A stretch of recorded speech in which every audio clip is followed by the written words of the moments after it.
All right. Hi, guys. I'm sorry about that. I just want to do a sound check. So let me know you guys can hear me okay. So, mm, my earbuds just said low battery, of course. Kevin, you were talking about your dog snoring. So my bunnies get a little rowdy during live stream. So you might hear them trying to dig holes in their cages. And we love animals around here. So that's awesome. So can you guys hear me okay? Awesome. Cool. Thank you so much. Oh, yeah, we have a friend of the channel, Kevin Bashnick, who I was going to actually put up a poll pretty soon asking you guys what name of Kevin's you enjoy the most. Is it Kevin, I want to be a cowboy Bashnick, or Kevin Bashnick, Esquire, or Kevin exploiting my core competencies, Bashnick, which is my personal favorite. So, oh boy, you guys are great. Hi, Utter Nutter. Hi, Mia. Hi, howdy, partner. Oh, I know. Yeah, I've suffered COVID. Suffered COVID. Hold it, just one sec. I gotta change my earbud stitch.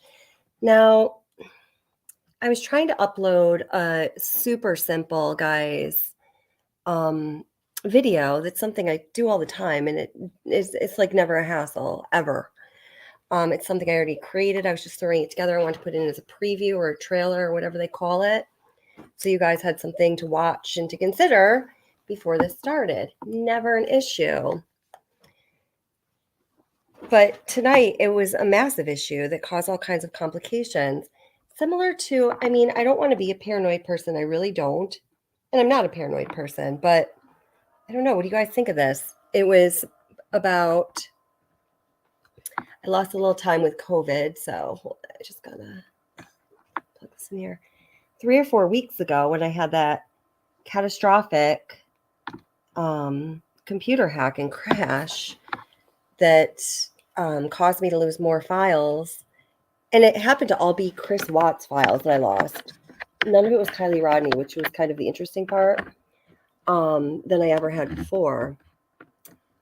But it wasn't until I started talking about this case that happened. Now, some people had put it in my mind that, things like that were going on. So maybe I'm drawing a false conclusion, but I just think it's weird. Hi, Jennifer. How are you? Hi, let's see, Midge.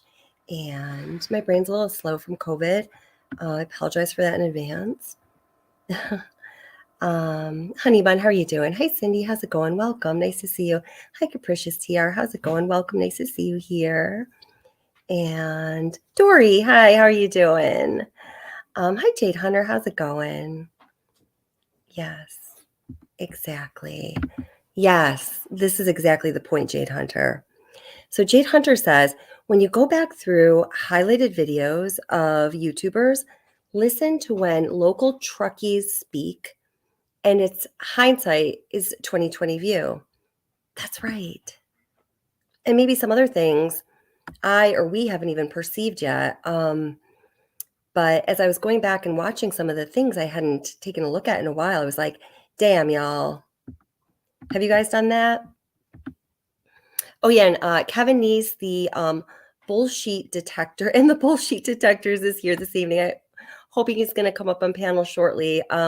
He has a channel. I honestly don't know, Kevin, if you were covering cases before Kiely Rodni or if this is what got you started, but he's insightful and really funny. So if somebody can at some point check out his link and pop it in the chat, that would be amazing. And if any other creators come on tonight, please do the same for them if you don't mind. All right, so let me just try to bring this into the stream a different way.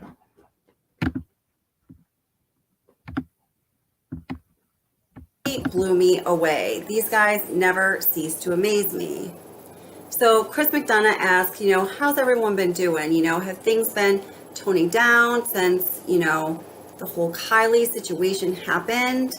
And Jared responds by saying, I think it's one of those things to where it's still in the news. It's going to stay in the news until there's, further word from the investigation. And one of the things about the investigation, I mean, we have our stance. We've spoken publicly about what we believe based upon what we've seen, and there's a lot that people are making judgment calls as to us voicing our opinion, and people want to hear our opinion until our opinion doesn't align with others. And we're okay with that based upon all the evidence that we have. Now, if law enforcement comes out and they say, we believe otherwise, we will support their decision. Will we believe it in our hearts based upon what we've seen? We never will. But we have to accept it, and we will continue to move on to the next case, because that's what we're here to do. We're here to find the where and let them figure out the how and if there's a who involved. So I just felt that that one statement was really packed. You could really unload it and unwrap it. As time goes on, as we've observed, all of the members of Adventures with Purpose who are speaking out, who are doing interviews with YouTubers, are becoming more direct and certain with their message. And their message is, guys, they don't believe this was an accident. This just got sent to me. I Oh, cannot name man. who did, but it says the Truckee Facebook missing persons groups are on fire with speculation about what happened to Kiely. Thing is that some of it may not be speculation. It may be real clues as to what happened. The party, 200 plus, fact is there was a lot of drinking and drugging. Reported. Okay, you know what? You guys were on mute the whole time, weren't you? That was another one of those like mean tricks. That actually may have been my brain's fault. And if it was, I apologize for that. All right. I want you to hear these things that were said by these specific people. It's less than 3 minutes. So let me try that again. If it doesn't work, I'll keep my eye on the volume. So we'll know that right away this time. It blew me away. These guys never cease to amaze me. So Chris McDonough asked, how's everyone been doing? Have things been toning down since, the whole Kiely situation happened? And Jared responds by saying, I Oh, think you it's did one of those hear it. things Okay. to where it's still in the news. It's going to stay in the news until there's further word from the investigation. And one of the things about the investigation, I mean, we have our stance. We've spoken publicly about what we believe based upon what we've seen. And there's a lot that people are making judgment calls as to us voicing our opinion, and people want to hear our opinion until our opinion doesn't align with others. And we're okay with that based upon all the evidence that we have. Now, if law enforcement comes out and they say, we believe otherwise, we will support their decision. Will we believe it in our hearts based upon what we've seen? We never will. But we have to accept it, and we will continue to move on to the next case, because that's what we're here to do. We're here to find the where and let them figure out the how and if there's a who involved. So, just right there, that's just so problematic to me. And now I really respect all the guys from Adventures with Purpose. I still do. I've noticed that some people are kind of changing their perception of their opinion on them. Some people, I would say it's a vast minority of people who I talk to or whose comments I read on the channel. But some people don't really like that. They said, there's going to be more coming out one way or another, right? We're going to, be deferential to law enforcement because that's what we do. We're professionals. We're gentlemen. We respect the law.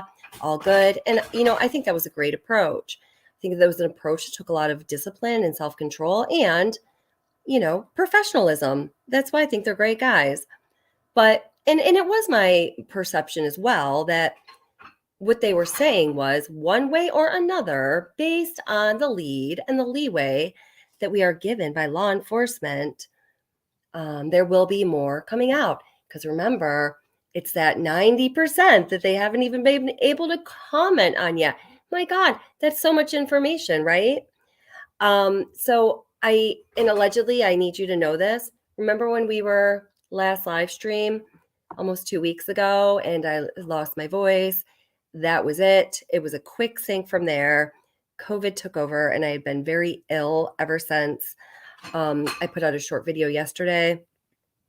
I went back to work today, and please know I have not been ignoring you. I'm so excited to see you. So it was the bad COVID. I'd had it before, no big deal. This was the bad one. So I'm interested to know what your perception is. I'm going to circle back to that in a moment because I just want to play the rest of this little sound clip. COVID sucked this time, big time. My son had it too. It was bad. I actually wanted to check myself into the hospital because I couldn't breathe, but then my son would have been home by himself with COVID. It was bad. It blew me away. These guys never cease to amaze me. So Chris McDonough asked, how's everyone been doing? Have things been toning down since, the whole Kiely situation happened? And Jared responds by saying, I think it's one of those things to where it's still in the news. It's going to stay in the news until there's, further word from the investigation. And one of the things about the investigation, I mean, we have our stance. We've spoken publicly about what we believe based upon what we've seen, and there's a lot that people are making judgment calls as to us voicing our opinion, and people want to hear our opinion until our opinion doesn't align with others. And we're okay with that based upon all the evidence that we have. Now, if law enforcement comes out and they say, we believe otherwise, we will support their decision. Will we believe it in our hearts based upon what we've seen? We never will. But we have to accept it, and we will continue to move on to the next case, because that's what we're here to do. We're here to find the where and let them figure out the how and if there's a who involved. So I just felt that one statement was really packed. You could really unload it and unwrap it. As time goes on, as we've observed, all of the members of Adventures with Purpose who are speaking out, who are doing interviews with YouTubers, are becoming more direct and certain with their message. And their message is, guys, they don't believe this was an accident. And that was a clear message. I cannot name who did, but it says the Truckee Facebook missing persons groups are on fire with speculation about what happened to Kiely. Thing is that some of it may not be speculation. It may be real clues as to what happened. The party, 200 plus, fact is there was a lot of drinking and drugging. Reported fights, some disturbing behavior between Kiely and a girl named minutes before the party suddenly breaking up. And then cars started flying out of the parking lot. Something bad happened and all the kids' parents told them not to get involved. You may want to keep in mind that there's a possibility of what happened to Kiely could be more sinister, and there was a panic. I knew. I feel the same way. A kid goes missing after attending a party of 200 to 300 people. There's always, most likely, something that happened at that party. Someone knows something. Someone possibly did something. It's an accurate and fair assessment to make. Not only one person knows, but multiple people know.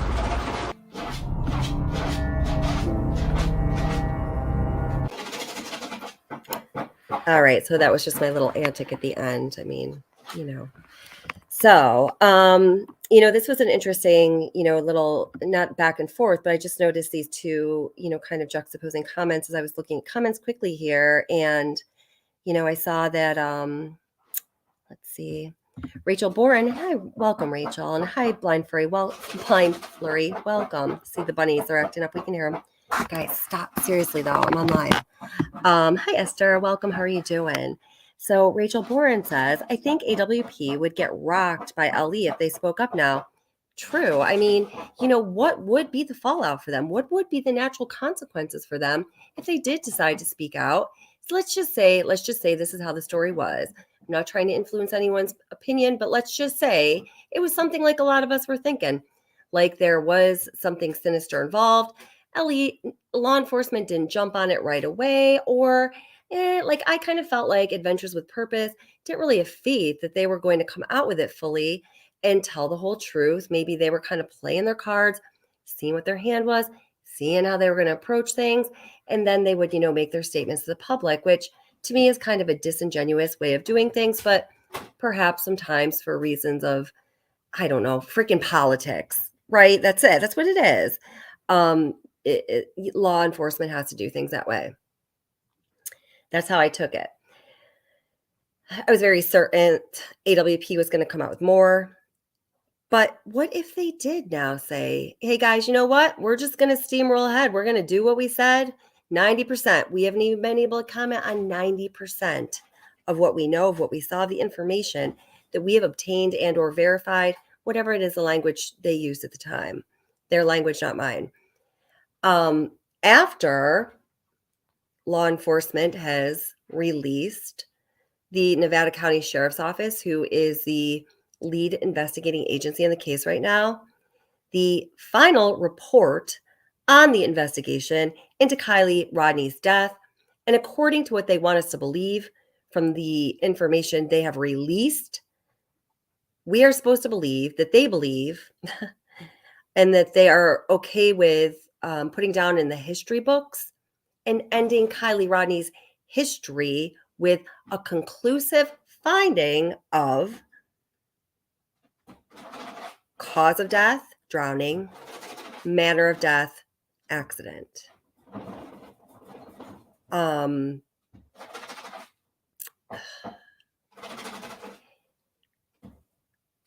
This is, I'm not going to go there just yet. Well, no, I'm just going to say, this is where it gets a little kind of technical for me, even in talking about what's going on right now, because I personally could possibly be on board with cause of death, drowning, manner of death, accident. Initially, there needs to be a qualifier on that, in my opinion. I think initially it could have been an accident. I think that, the cause of death very well could have been drowning.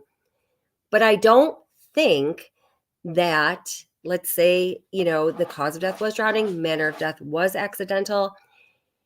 It didn't play out in the way law enforcement intends for the public to believe based on the conclusive final report they have released to the public to, I guess, put an end to the discussion. I'm not really sure. So yeah. Damn, I gotta go give that bunny something. She's really trying to dig her hole tonight. So, and then Rachel Bourne says, "Oh, hi CCTV. I was trying to tag you about this live. I didn't even get any text messages out to anyone whatsoever. I'm glad you're here." Rachel Bourne says, and CCTV is also another great channel creator. Hey, hi, Ara as well. If somebody can perhaps gather up those channel links, all these great creators. We have Kevin, not Kevin Bashnick, but another wonderful Kevin, and Allegedly. Is that your channel link, Allegedly? Could you provide us with that, please? Also CCTV. We also have Ara, and there might be others of you hiding. Please, I'd like you to just be very generous with giving people those links and promoting those channels. I know that bunny does need nature. I try to make it as nature-like as possible, but at the end of the day, the bottom of her, this is really funny. I don't want to go too deep into it, but she was in this kind of cage habitat, they had a top and a bottom. Well, she didn't like the top. She just kept throwing it off. She kept taking her roof and throwing it across the room. So she just sits in a tray. She just has a tray. She doesn't go anywhere. It's hilarious. All right. So,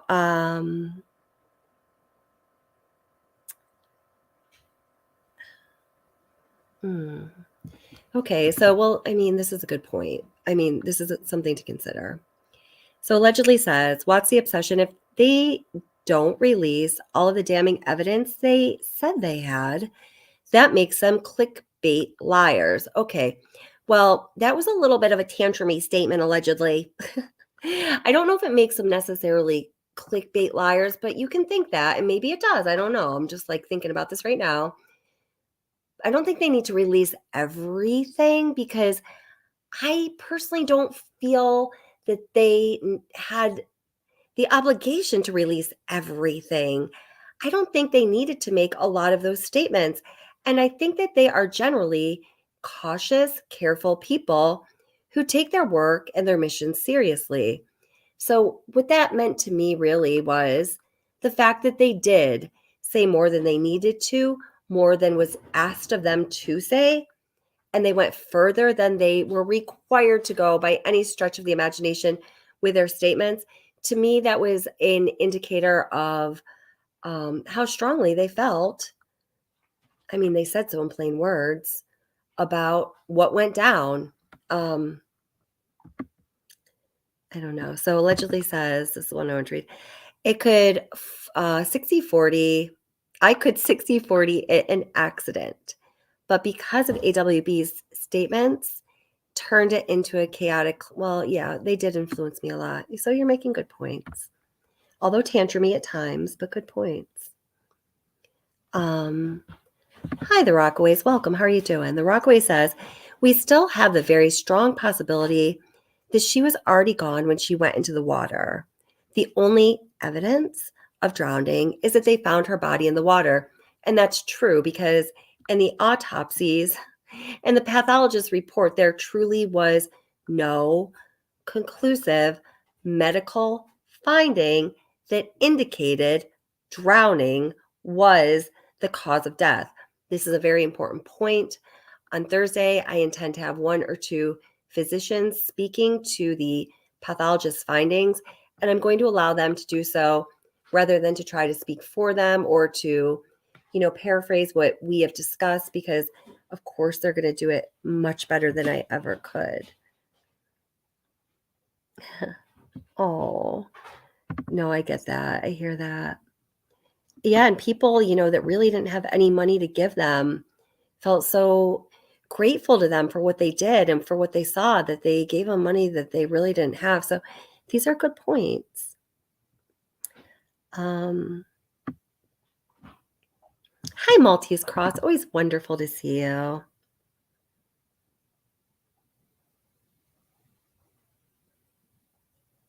Had no business passing off. Wait, okay. So Jade Hunter says, if it is true account of info, TTD had no business passing off information, should have come from LE. So who's TTD? I'm sorry. I might just, I don't know. Maybe I should know that, but I refer to COVID. So,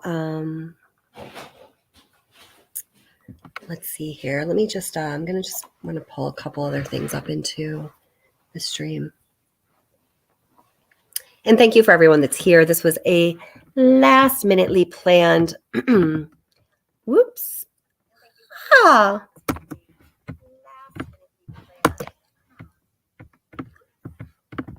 Oh, I get to hear all those weird things I did all over again. Cool. Heard it in my head and then I heard it again. All right. Gosh. I mean, where did we start? Dang. There's just so much. There's so much, and there is so much that was said. There is so much that was put out there into the atmosphere, and for a cause that everyone knows there's a ton of passion about. You can't squeeze a toothpaste back into the whatever that saying is. It's kind of like that, and it just can't be ignored. Let me try to find a poignant clip. I mean, there's a lot of them. Let me see if I can pick the best one.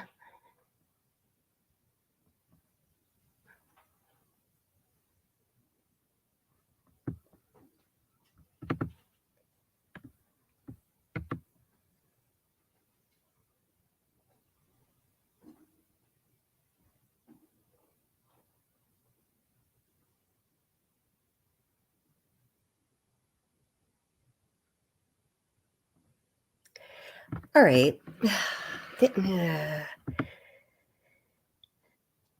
see.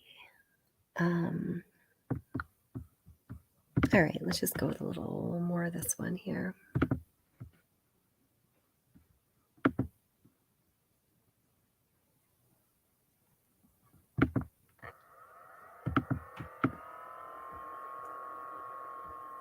Let's see, I'm doing a little too much talking in this one, I think. Let's get when I'm doing less talking. Sorry, guys. Thank you for being Patient. Yeah, but truly, really, no matter what you do not pick up COVID. If you've had it before, I don't know, I guess everyone's experience is different, but it didn't faze me so much last time I had it, but I'm officially phased in all sorts of ways.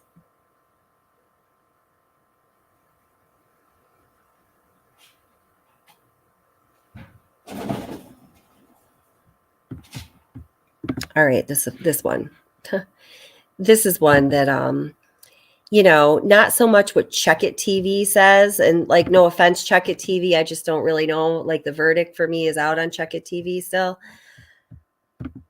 But certainly what Nick from AWP has to say here is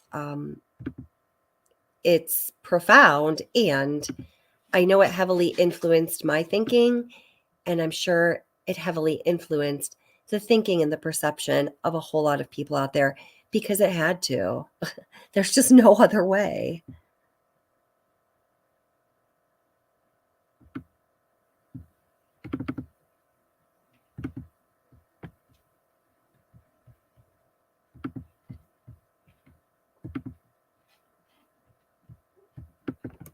So, wow, these two interviews on Grizzly Crime Channel blew my mind.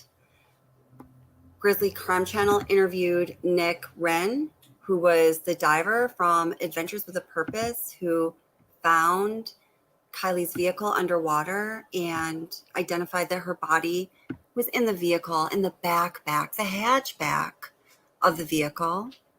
And also the diver from Check It. That is the channel that found Kiely Rodni's laptop, along with several other personal items that belonged to Kiely that floated out of her vehicle. We all saw the way that vehicle was extracted from the lake. I'm not going to say anything more about it because I'm hardly a professional in pulling a vehicle out of a lake, especially when the vehicle is the crime scene, especially when the vehicle is the environment in which a young girl may have died. But Nick and Check It TV are going to tell you what they think about how everything went down. And guys, it just blew my mind to hear them talking about how much more they know about this case and when they'll be willing to release that information. Oh my gosh. Yeah, I got to say that I was a little shocked by getting the info about the stuff that this random, paddleboarder guy found. And how do I say this? If we were to do that recovery, we would have done it differently. But Yes. That's fine. We're told, hey, you guys, we're done. Thank you. Now let the FBI and law enforcement step in and take it from here. And, obviously there was something that happened there that they didn't double check after it was taken out. I'm not sure exactly what happened there, but I was a little shocked to see that those items were found and not recovered. Yes, and keeping it in the position that we found it would be another crucial way of keeping the evidence. And I don't know if you noticed, but when they recovered the vehicle, I noticed when they finally got it, when their tow truck was pulling it above the water, one of the windows was broken out that wasn't broken out when I dove on it the first time. So he is so kind in the way he phrases things, isn't he? I mean, he's just so polite and trying to be so respectful of law enforcement, because this was an epic shit show and we all know it. Guys, Nick Wren, who did the original dive when they located Kiely's car, just said that there was an additional window that was broken that was not broken when he did his first dive. What? When I dove on it the first time. So, like I said, I'm not trying to knock on anybody. I'm just saying I would have, and I know our team would have done it slightly different to try to maintain as much integrity of that vehicle and the belongings as possible. So now Nick is going to answer some of the questions that has been the topic of many a live stream about the Kiely Rodni case. The window is either broken out or rolled down. My guess is it was rolled down because I did not notice any broken glass, And even in the footage after reviewing it, I didn't see any broken glass. If that would have broke during it going into the water, more than likely you'd see some evidence of broken glass around the vehicle or even in the vehicle. Now, if it broke before the vehicle went into the water, you might not see any evidence. However, you might see some inside the little slot where the window actually goes, and I didn't see any of that. That glass would have been from the window that broke when they were rolling the vehicle back over, because I didn't notice any in my complete 360 of the vehicle. I didn't notice any. The driver's window was broken when they pulled it out, and at least one of the rear view mirrors was broken off. Those were intact, if I remember right. When I was. So does anyone here scuba dive? Have you scuba dived, even like a resort dive kind of thing? So glass is an enemy of sorts to a scuba diver. You can imagine, for a number of reasons. Obviously, if you have high quality, well-made equipment, it's less of a hazard, but you don't need glass cutting anything that you're relying on for oxygen while you're however many feet underneath water, away from taking a breath of air and under all of that pressure. So I think, he's a scuba instructor. He's, former military. He seems to be very conscientious. I truly believe he would have noticed that glass. This is probably a moot point for the audience that's here right now, but just saying, Molson, man, you're awesome. Okay. When I took video of it, it's almost like the vehicle was turned and it just perfectly smashed the glass, and then the vehicle turned again, and then the glass was left there. I don't know if that makes any sense. I'll post a picture of what I mean. Yeah. Did it flip it, or is it when the vehicle went in there and did its first initial flip? I don't know.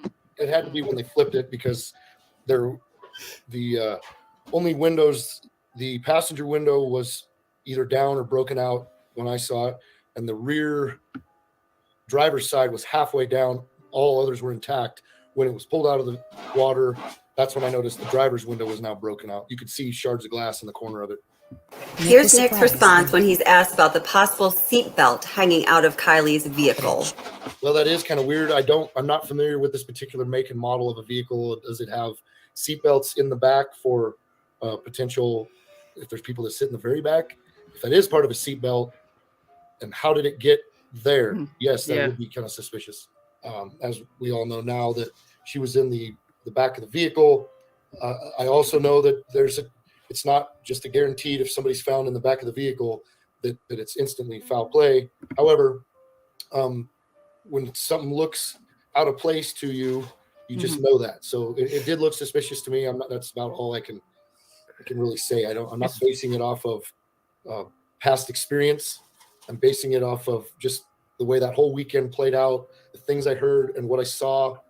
It seemed a little suspicious to me. But there's Now, do remember, guys, and I honestly do not remember. I don't know if any of you do know this about Nick Wren. He is former military. I think he was I don't know, I'm probably going to get it wrong because I get military ranks wrong anyway.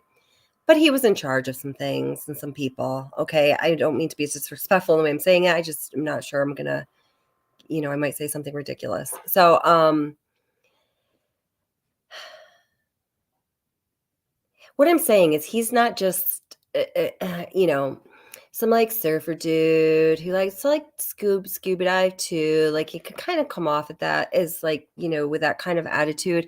And I've heard people characterize him in kind of that light many times. Not to say that, somebody who served in the military is necessarily more no, that's a whole different experience.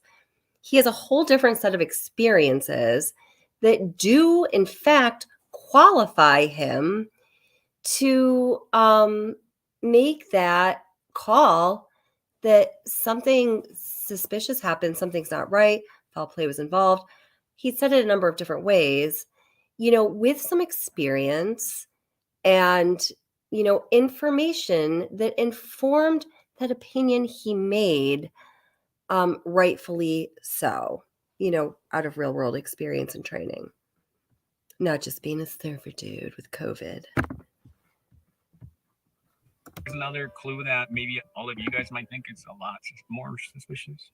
It's not a weapon, but it's something that it's something else. It's Okay, so now I want to know what this guy's got. What the hell is it then? I hate this game. It's not a this. It's not green. It doesn't breathe primarily through its toenails. You know, like don't all right. This is kind of an silly example of that. It's always irritated me about people who speak to what they know about this case, kind of just a pet peeve. But where it's gotten really out of control, and hopefully my guest or my expert reactors, I'm calling them, because I don't want to be interviewed on YouTube. My personal experiences, and I don't know what yours is, people I know who are really, tried and true professionals who have developed a career in a given field that requires a certain level of respect and, kind of dignity. They don't want to come on here and show their face and oftentimes even their real voice on a YouTube channel, or maybe it's just a YouTube channel like my channel, a true crime channel of, just 20,000 subscribers, a small channel. They don't want to risk any negative professional implications that might come about from coming on my channel and talking about things that they don't need to be talking about publicly, particularly when they are being critical of others in their profession, right? So I'm not exactly sure how the information from them will be coming out to you on Thursday. And goddamn, I lost my point. It's a COVID brain. Oh, I know. The way that this guy from Check It TV is saying, it's not a wit weapon, it's not green, it's not polka dotted, it doesn't have scales. It's kind of silly, but the ironic, egregious, sickening reality of how this case unfolded, guys, was that kind of method of presenting information that we're supposed to go, okay, yeah, I get that. Oh yeah, that makes sense, man. Yeah, I get it. That explains why a 16-year-old young beautiful woman lost her life that was full of nothing but potential. Now I'm speaking to the investigators who completed the crime scene investigation portion of the Nevada County Sheriff's Office's coroner's final report on the investigation into Kiely Rodni's death. So what that's saying right there is, we've done enough. We think this is good. We're satisfied. This is what she's worth. This is what you're worth. Public that we have taken an oath to serve. Here you go. Here's some bullshit for you, right? And what they said in the crime scene investigation reports, and I think the toxicology was pretty straightforward, and it did what it was supposed to do. I think it was scientifically sound from what I can understand. But even the pathologist's autopsy report, they came to conclusions through omission and exclusion. Now, my friend who is a physician, Dr. Dre, we've been friends for a long time. It's our name we had for her when she was doing some of her medical training. She made the point, or we were discussing it, kind of made it together. She made the point, and we sort of put words to it like this. And then she came back and said, no, that's exactly like that. Actually, this is how it's not supposed to go. Although, okay, I'm going somewhere I didn't plan to go to tonight, but although in an autopsy report, in a medical examiner's work, and in their report,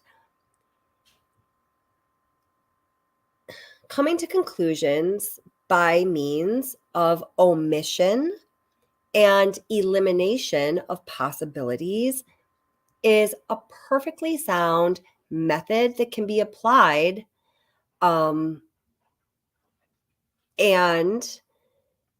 it can be part of a logical strategy that may be used to, let's say, figure out what happened in some of the more difficult cases where the cause of death might not be easily determined, right? However, here's the point. And when I was talking about this with Dr. Dre, it really just kind of sunk in for me. It is not okay, and she's going to cite some literature and some medical standards for us. And, I'm hoping that they will be clear enough where some people will be compelled to take those medical standards and reflect them back to whoever the overseeing body is for the state of California, medical examiners' offices throughout their various jurisdictions. What she says is, it is not medically sound, it is not okay, it is not ethical to come to make a conclusive statement or to come to a conclusive declaration in an autopsy report that determines the cause and manner of death by utilizing omissions and exclusions exclusively, which in her expert opinion, in my feeble non-expert opinion, they were both the same. That's essentially all that the pathology report did for us. And in conjunction with the crime scene analysis, same thing. Does that make sense? It's all just shaky ground. So it is very disturbing to me that the pathology report and the entire coroner's final report reminds me of this dude who's always on the verge of tears from Check It TV telling us that it's not a weapon, it's not green, it's not slimy, it doesn't have scales, and it does have polka dots. Not good. We were able to, Kylie's grandpa was able to verify that it was in fact her laptop. So we did finally. I'll show you guys everything we found. Everything you see, we have shown you, or everything we found, we've shown you. It's just a matter of more detail. As law enforcement releases more information, we have additional stuff that we are withholding, but we will release it. The authorities do have everything that we found. We're just not showing additional stuff that we found for very particular reasons, and we're waiting to see what they do. It's very interesting, and when you guys see it, I can just tell you, I cannot release that information until the authorities release more information. But we will, as soon as they release more, we will release ours. We'll show you everything we can, and as soon as everything is done editing, you will see everything except for one last piece of the puzzle that we're holding. I sent a message to the officer who came in to look for who took the call yesterday, I think it was. I asked him if they were sending a dive team out, and I got no response. So that's why I'm on. Yeah, me actually pulling that laptop out, the duffel bag. There's some pretty harsh language there of how upset I was. That you kind of have to come and do it your effing self, I was. So I obviously I've thought of this too because of the information that we received prior to our start of this investigation, and then where we found her, knowing that the police and the authorities had already searched this lake, and I believe they searched it on the Sunday after she went missing. So that would have only been, a day and a half after she was last seen. Mm-hmm. And so is there a possibility that they didn't miss the vehicle? The vehicle wasn't in the lake at that point. Absolutely a possibility. Am I familiar enough with what a person looks like in 2 weeks versus 12 days? Not at all. Is it going to look any different? Maybe not. So near as I can tell, the vehicle looked like it had been there at least a week with the amount of just the way it looked to me. Mm-hmm. But I can't speculate any further than. Wait a minute. I want to get back to this, but I'm sorry. Who's the one hacking into computers? Because somebody hacked into my computer and corrupted a number of my extremely valuable and sometimes I believe 100% fully worldwide exclusive files that I really miss right now. So Candlebox, if you know who's hacking into computers, please let me know. You can either tell me here in chat or email me at whatsobsession@gmail.com because I want to find that person, hunt them down, and serve them some justice of my own through legal channels, of course. that. And sure, my mind's asking these same questions. Yeah. And very well could be that the vehicle wasn't in there when they first searched the lake. You can see on my emotions when I got up out of the water after finally, we confirmed that, yeah, this is most likely a vehicle. We've got a magnet stuck to it. Now somebody's got to go down and do the visual assessment. And of course, you saw what I saw there. And so when I come up, the emotions are not just from what I saw, but just the whole thing of in shock of, I just can't believe we were the ones that just found this. There's been so many people scour this lake, and how is this even possible? And now we have to inform the families. So, it was a lot of emotions going through my head at that moment. And that's why the look on my face and the way I was acting was the way it was. And then from the time we hooked the magnet onto it till the time I dove on it, I'm going to say there was almost a 2-hour period there, because at that point we had to be real discreet about it as to not alarm people. We actually had a person from the New York Post that was following us at that point. They were back at the boat ramp, so we had to be like, how are we going to move our whole team into position without alarming them? Because it's immediate. As soon as the word gets out, this place is going to be crawling, and we don't want to provide any false hope or get the family there before we confirm it, because there's only one way to confirm it's the vehicle you're looking for, and that's to get in the water and physically see it. So it was about 2 hours by the time we got back to the boat ramp, discreetly maneuvered, loaded everything back up in our mobile dive unit, drove around to that particular point of the lake, park. Then I had to put my dive gear on and go back into the water. So it was early afternoon by the time we actually confirmed that it was her vehicle and that there was human remains inside. Okay, so wow, a lot of things going on in chat here too. Okay, so I just have to say that we have an award winner here. Mur has a burr in her fur is quite possibly the best YouTube name I have ever heard. Congratulations. I freaking love that. We're saying I'm sorry for your loss, and I'm talking I'm sorry for your loss. Whoever had a loss, I didn't read that. Candlebox. Oh yeah, I'm sorry to hear that. Oh, that's terrible. Oh, I don't know if you want me pinning that.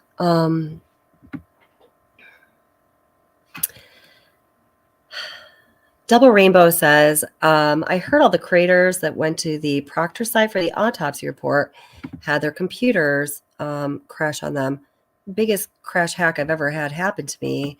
Is that true? That would mean, wow. Yeah, if anyone knows anything about that, please send me any and all leads, because that was a big deal. And I would like to serve some justice through legal channels, of course. Yeah, I mean, never mind. I don't want to get into it, actually. Hi, Panoptic Seeker. How are you? I'm so proud I can say your name correctly now. Panoptic Seeker says, Truckee has a lot of folks with big money and a few lawyers. Truckee Way and all those lawyers could keep AWP miserable for a long time, not to mention outright ruin them. So listen, you got a point there, but I really truly do question, does the Truckee Way have any validity outside of Truckee? Because the Truckee Way is fantastical and fictional, don't you think? I mean, I don't know, that whole Truckee Way thing, man, it's weird stuff. Now, I just wanted to mention this to,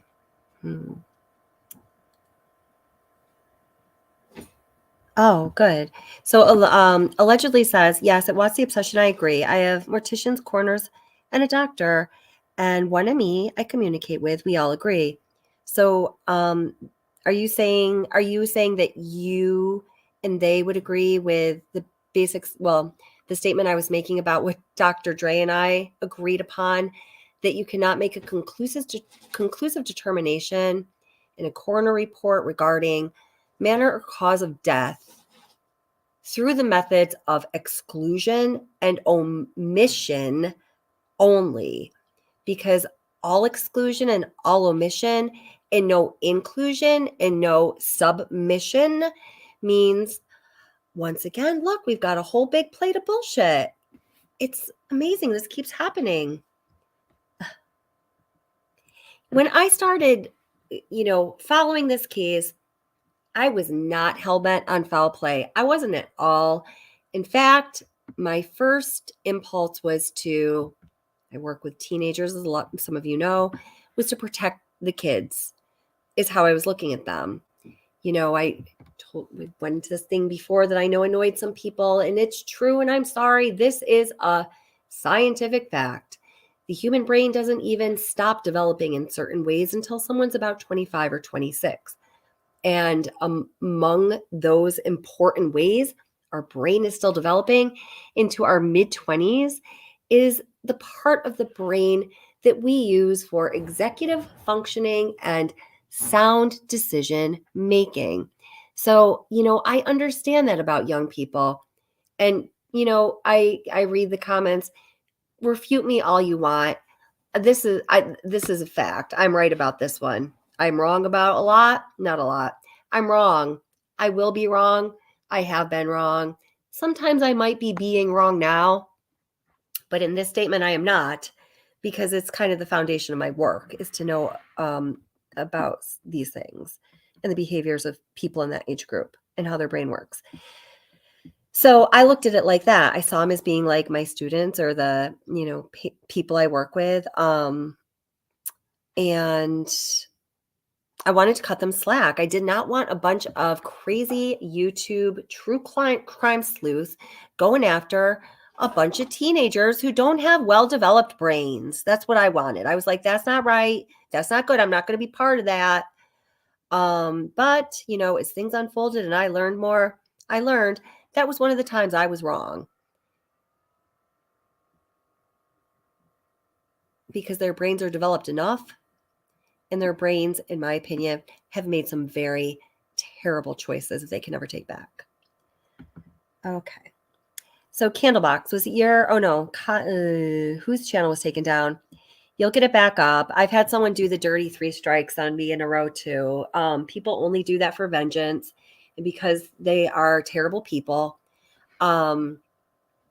Usually after someone does that to you once, it's not as easy for someone to do that to you again in the future. And I don't mean even the same person, but even another person. Somehow that situation is like noted in the YouTube anti-human analog system or analytic system. And hopefully you won't have to worry about that again. But I know how much that sucks. And I'm sorry that happened. But just make sure that you are responding to these claims immediately and pushing back against them the second you see them. Even if you need to later send another supplementary statement, getting your wording together better or whatever, second you see it, you need to respond, refute it, put it back on the claimant if it's not right, and then it's going to be their problem. Eventually, it's going to become their legal problem. So, don't give people bullshit copyright strikes. It's not cool. YouTube creators put a lot of work, time, and energy into what they do. I don't care who's snickering now. It's true. So just people don't do that.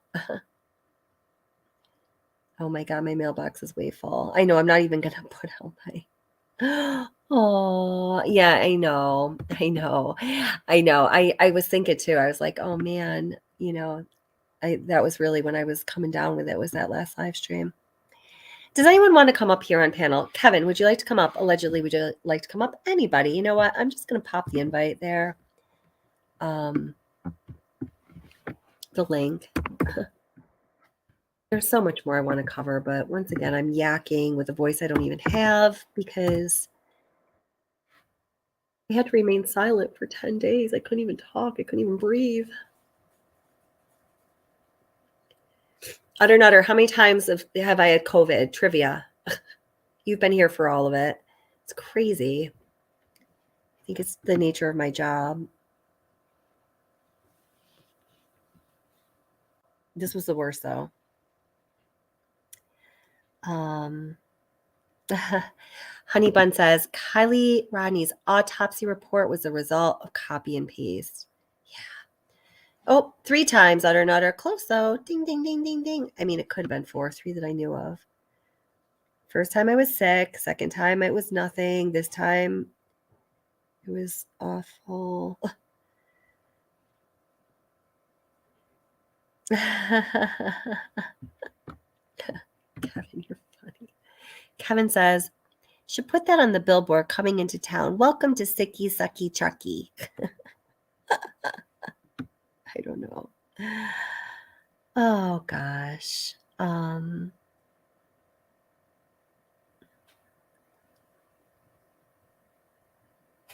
Yeah, this is a good point, Blind Flurry.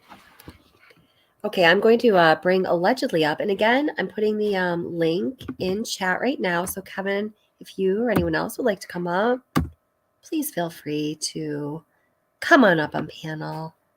Say whatever you want to say. Oh, John McSmith. Aw. Welcome. Nice to see you, friend. How's your back? Thank you, Maggie. That's sweet. I appreciate that. Hi, Farknell. Welcome. How are you doing? Farknell asked a great question. Why was Lost Trail Lodge put up for sale on the 11th of July? Anyone? Anyone? Anyone? Hi, allegedly. Welcome. How are you doing, darling? Hello, and hello, everybody. Oh, your voice is so much better than mine right now. Good for that. Well, I sat there editing that video like I was up all night because I animated the majority of it myself. So I can't wait to watch it. all of the animations, I've never had any training in that, but I figured it out because I just enjoy doing new stuff. Nice. And I animated it. Yeah, the whole Kiely thing, the moment that they released the the statement that they were just going to leave it as an accident, I had to submit. There was, you can't really argue. I could go into a whole spiel, Adna Syed being released after 2 decades because he was absolutely innocent and everybody lied. Ellen Greenberg, stabbed herself in the neck from behind, making her a quadriplegic, and continued to stab herself 19 more times. And then they reopened the case 11 years later. Right. So I could throw a bunch of cases at everybody. And I'm quite sure that they probably, hired Darrell Brooks as their attorney, and they would fail. But you know who he is, right? Yeah, they would fail at getting him, or they would fail in their case. So they would fail in their case. Yeah, he's the guy that's now in court trying to defend himself as his own lawyer. That is a clown show. That's the only thing I've been watching. I haven't even been on anybody's lives recently. But yeah, there are a ton of cases that are coming back to bite. And in our last live, I said, I believe that if a police officer says this is how it is, and then we find out that it's not, he should go to prison, or she should go to prison. Yeah. For that amount of time, for the entire time that person would have spent from that moment. If you retired, lose your pension. Sure. You just lost everything. Anything you spent from your pension, you have to pay back. I agree with that. And it would make police stop and say, okay, before we say this was an accident, how many of you are crooked and set this up? That's right. If I've been trying to relay this with a lot of lives that I was in before they came up with their final statement. There are so many police that go into lockup, take all of the drugs that they've confiscated. You know how they had that they arrested that guy who gave fentanyl to the child, the 14-year-old, and she died right in that area. Well, they go into lockup and they'll take drugs and they'll go and sell them at parties. And I kept saying, dude, what if, and you remember my theory was somebody took her, put her there after. I kept saying there is a possibility that maybe cops who would know how to cover up a crime were there selling drugs. Something happened to Kiely. Everybody took off except for a couple vehicles that were far away, and they hid her. And if it was according to my theory, they would have done it 3 days or 4 days later. But because of that fire cam, I'm sorry that when you watch it, it's not like she steered and tried to veer or lost control. It went straight. Yeah. Like it was straight. I mean, first, you're from New York, just like I'm from New York. Yeah. We used to do this thing, and I didn't drive. I was too young, but I was in the car when they were doing it. Frankies? Well, you would go into cemeteries. The cemeteries they know. And they would turn off their headlights and just start speeding through it on the road. I know. And we never crashed. And I Yeah. was in cars with them at I know. what, 12 years old? Yeah. Never once crashed. And these are, the cemeteries that are here in New York. Yeah. So for her to know the area that well and to just drive straight into the water without any problem, it blows my mind. Like, Yeah. she would have known the area. Even if she accidentally took a wrong turn, her ethanol, and everybody's saying ethanol. I think it's kind of cute because it's weird. You know how to pronounce it, but everybody's Right. saying ethanol. But Right. the ethanol in her system, that the majority of it was from decomposition. I'm sorry, there's no way they can get around that.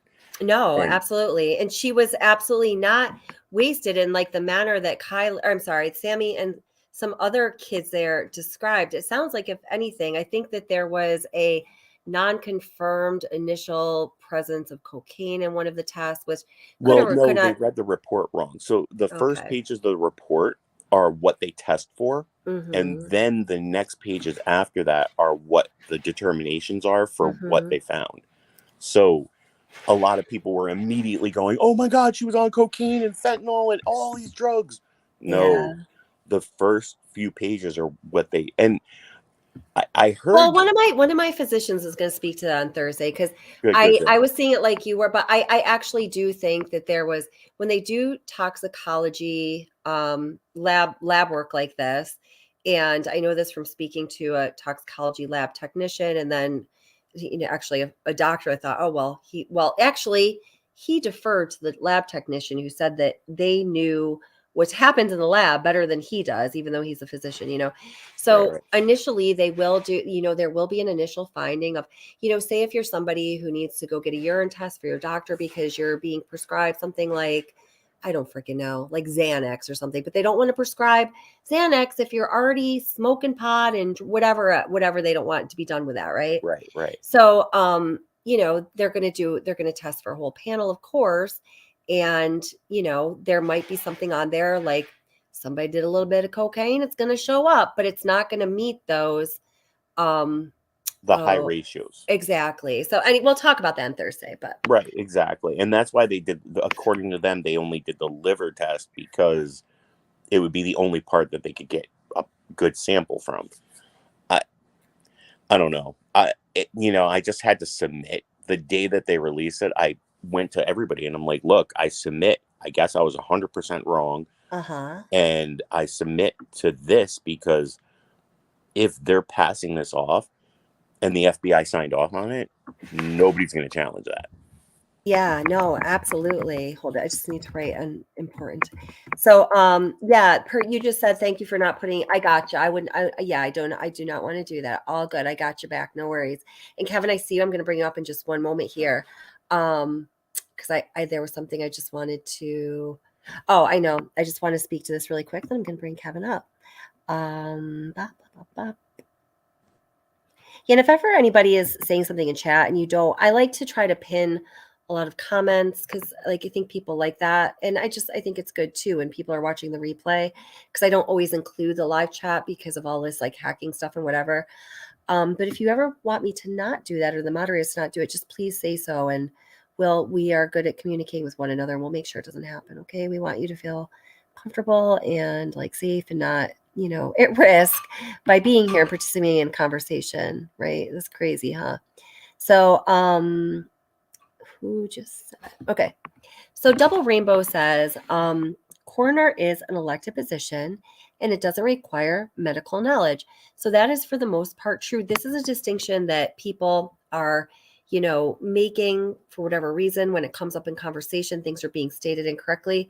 Or a lot of times I've noticed that there is confusion in this case and other true crime cases, because people don't understand the difference. And kind of, why would you? I think, if you're not, a doctor, in sort of layman's terms, if we use the terms coroner and medical examiner in layman's terms, but you know what I mean? People kind of use them interchangeably, but a coroner is, just as Double Rainbow says, an elected position within a jurisdiction. And the medical examiner is that it usually highly regarded medical person in that post within that jurisdiction who actually does do the medical examinations and the pathologist reports and does have to have that medical knowledge. So the two are not one and the same. It is not that in some jurisdictions there is a coroner and others there is a medical examiner. There always must be a medical examiner because it is our law. If there is an unattended death, there are certain procedures we have to abide by to remain a civilized society, to investigate what happened in that death. Which is why it is so enraging when the people who have been put in charge of doing that and have taken an oath to protect and serve us and their community and Kiely Rodni totally fucked it up and possibly Agreed. intentionally. I That's great. actually ahead. have a thing that I post in all groups that I jump into, and it gives a description of what a coroner is, medical examiner, and everything.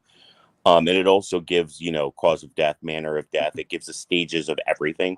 And every Super time I post cool. that, people are like, "That's awesome information," and they save it. But I do it Yeah. under my moniker, Scott Dubois. I think I know why people mistake. Oh, I've seen that. Okay, I've seen your Yeah, moniker. Okay, that's gotcha. me in the Debbie Collier pages and everything. That's great. Okay, But cool. I think I know why people mistake in that and they aren't sure about it. Remember all those shows we grew up with, like Quincy Yeah. and NCIS and CSI? You always see the coroner show up, and it's Quincy. Right. And he does the initial thing, and then he's the person that does the coroner work. He's the medical examiner. He's everything. So a lot of people are confused about it because you grow up on those shows. That's right. And it says coroner's office in huge letters on the side of his van every time he shows up. Yeah. So let's bring Kevin into the stream. I'm really excited to hear what Kevin has to say. Kevin Neese, welcome to What's the Obsession, covering the Kiely Rodni case to ensure complete justice for Kiely, because that's what we're doing here, bitches. Don't get confused. What do you have to say, Kevin? Just what does anybody have any questions or anything? I don't really have anything specific in mind. Okay, I can come up with some questions. So so I've gathered from your material on your channel, and everybody please go check out and subscribe to his channel. I'm sure you're going to enjoy it, the content. I've gathered that you are not happy with the papers we've all been served either. So to me that indicates that you must think something went wrong somewhere. What do you think is the root of the problem? Oh, I'm overjoyed. What are you talking about? Who is the biggest rat? Who made the first mistake? What's being covered up? I want to know everything you're thinking. Okay. Well, here's what I saw. The first time I ever heard of Kiely was I'd been binge watching AWP's videos, and I'd been watching a bunch of them. I came across this one. And the thing that got me interested in it was Nick's reaction when he came out of the water. And so I'm like, okay, looks suspicious. So that got me interested in it. But then when I saw it, and I knew how, because I'd watched enough of AWP's videos, I knew how they normally recovered a vehicle.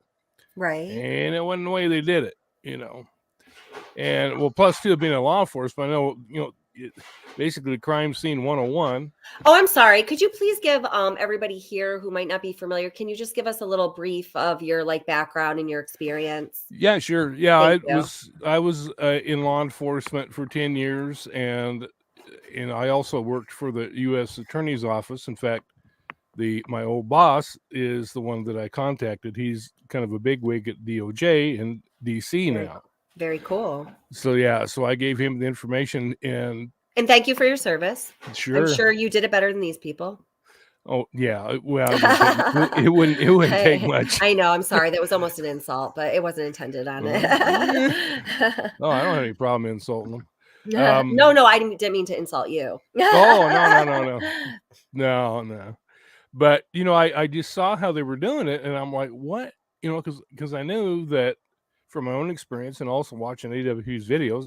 But I mean, common sense. When you have a crime scene like that, and that's the problem. They never treated it as a crime scene. Right. My honest opinion was, and I felt this the whole time, so it did not bother, it didn't surprise me at all when they came out with the accident verdict. because my initial thought was these guys are going to call us an accident.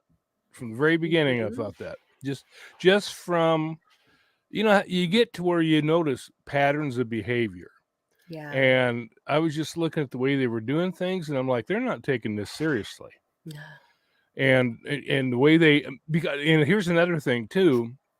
You were talking about the difference between coroner and medical examiner. Mm-hmm. If they would have had a medical examiner on scene, as soon as he saw that they were going to flip that vehicle, he'd have put the kibosh on that. Yes. 100% agree. 100% Absolutely. agree. If Thank it you. was an both of my actual physicians medical said the same thing. doctor That's right. who was a medical examiner, as soon as he saw they were going to do that, he'd have been like, oh, no. Exactly. And what my not Dr. Dre, but the male physician who you're going to hear a little bit from in some form, what he said was, if a person is in the vehicle and you flip the vehicle and something happens, they hit their head, they can concuss, this can happen. Well, certainly the same thing can happen to a person, a body after, their life has left them. And, times like a billion, because your living body is not now protecting you. So Exactly. it's like being like, oh, Well, Lord, that's the way one of he the things that I describes said in it, my like post. makes you go, oh my God, that's horrible. Well, you've Yeah. also got 2 weeks worth of decomposition that you got to deal with, which makes an autopsy even more difficult. Right. And also, And then I you just flip want the vehicle and damage the body even more, which I think they did on purpose, to be honest with you. Oh, that's disgusting. Well, That's here's one freaking thing about I'm that sorry. report. That is tampering with, that is a bad crime. That is not good at all. Correct. Go ahead. But the report itself said she had no visible bruising or trauma. How do you know that, dude? She was 2 weeks decomposed. You said later in the report that She was not. I'm not even going to describe it because it's gross. But No. they specifically contradicted themselves. Oh, we identified her by sight. However, Exactly. we couldn't identify her by But sight. at the beginning, I couldn't do that. That was the little 10-minute deputy- video I put out yesterday. That's my big gripe. That And there's deputy all must have kinds of had people. really good eyesight. There's all kinds of people like disagreeing with me about it and getting nasty about it. I'm like, no, listen, people, this is what's up. And I don't know this because I'm not a freaking doctor, but I know a couple people who are and don't just play them on TV. And I listen to them because I know they do good work and I know they take their profession seriously. If a pathologist needs to know in their report that a person is not able to be positively identified, on their facial appearance, and there's a word for it, and I can't remember it, but someone will tell you on Thursday. Then if they are by other means identified through tattoos, dental records, whatever the case is, that needs to be explicitly stated in a certain way in order for it to be legally binding and submissible in a court of law, rendering a legitimate conclusion to that report. Since that did not happen, no conclusions in this report are legitimate at all, and they know it. Look how much they backpedaled as well. It's like at the beginning they said no scars, marks, or tattoos, and then later they retracted that and they said, "Oh no, she's got a tattoo on her hip." They didn't even get that right. She's got a few 17s they have it on her. They have it. From what I understand, she only had 117. It's on her ribs. It's on her ribs. But they noted it on her hip too. Exactly. No, they said it was on her hip. Which they didn't even mention the one on the ribs. They just said it was on her hip. So they identified I know all about her belly button ring. Yeah, they identified her incorrectly. Like, Kevin would know this. If it wasn't a 2-week decomposed body, they would try to do it visually. They would try to do it via fingerprints. They would check dental records. Then they would do DNA tests. Well, they didn't do any of that. They just said, "Yep, looks like her." Exactly. Which again renders the entire everybody listening understand this.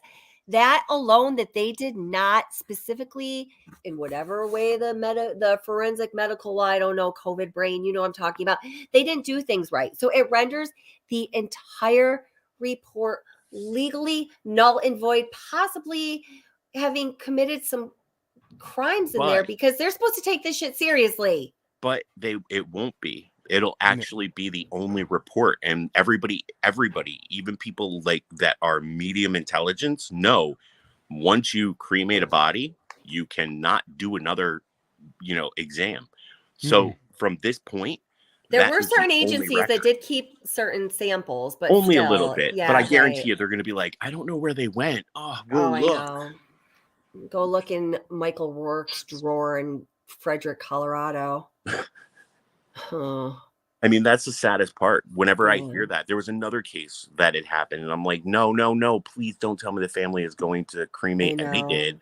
Yeah. It's a sad situation. So I think also Duty Ron and Edward Wallace said that explicitly, they said this for months, like over all cases, never have, if there's a criminal possibility, never have a body cremated. Doesn't matter what you Right. want. Yeah, I hold on saw to it. that. Yeah. Yeah, remember Ed Wallace said they didn't even allow him to. They wouldn't even allow the family to do it until everything was complete. Right. That was one Yeah. of his major cases that he worked. Yeah. He said, I refused to let them, and they wanted to. Wow. Wow. Oh, goodness. But a lot of people are taking what Duty Ron and Edward Wallace's statements, and Barbara, her statements, and Uh-huh. they're molding them to their conclusions. There's other channels, I won't go into names, that are like, you see what they just said? And what they said was, how is there not water in her body? Because after 2 weeks, there would be. And everybody's like, see, she drowned. And I'm like, wait, how are you? Did you not hear what they said? There's no water, but they're saying she drowned, even though there should be water after 2 weeks. Right. It just makes no sense. So the I entirety of it, mean, we're you stuck. can't have drowned and just have been recovered from a body of water and have no water present. It just made. There was one case in the past where they couldn't figure out how a guy died, and it turned out he drowned off of water. It was like a tablespoon of water. So they were able to discover that, even though because they were able couldn't to see do it. those microscopic slices in the bronchial. Right. Yeah. And they couldn't figure out how he died. But then when they found out, when somebody said, hey, he drowned, I could tell by the eyeballs. She wow. wouldn't have had eyeballs, which is another thing that she wouldn't have had. And I'm Right. sorry, chat. I know that a lot of you are probably going to hate me for saying this. Trigger warning. That's why they But- couldn't take the you go ahead. Right. Marine life would have taken Right. care of all the soft tissue things. That's as simple as Yeah. it gets. If she was Right. exposed out of Especially water, for 2 weeks.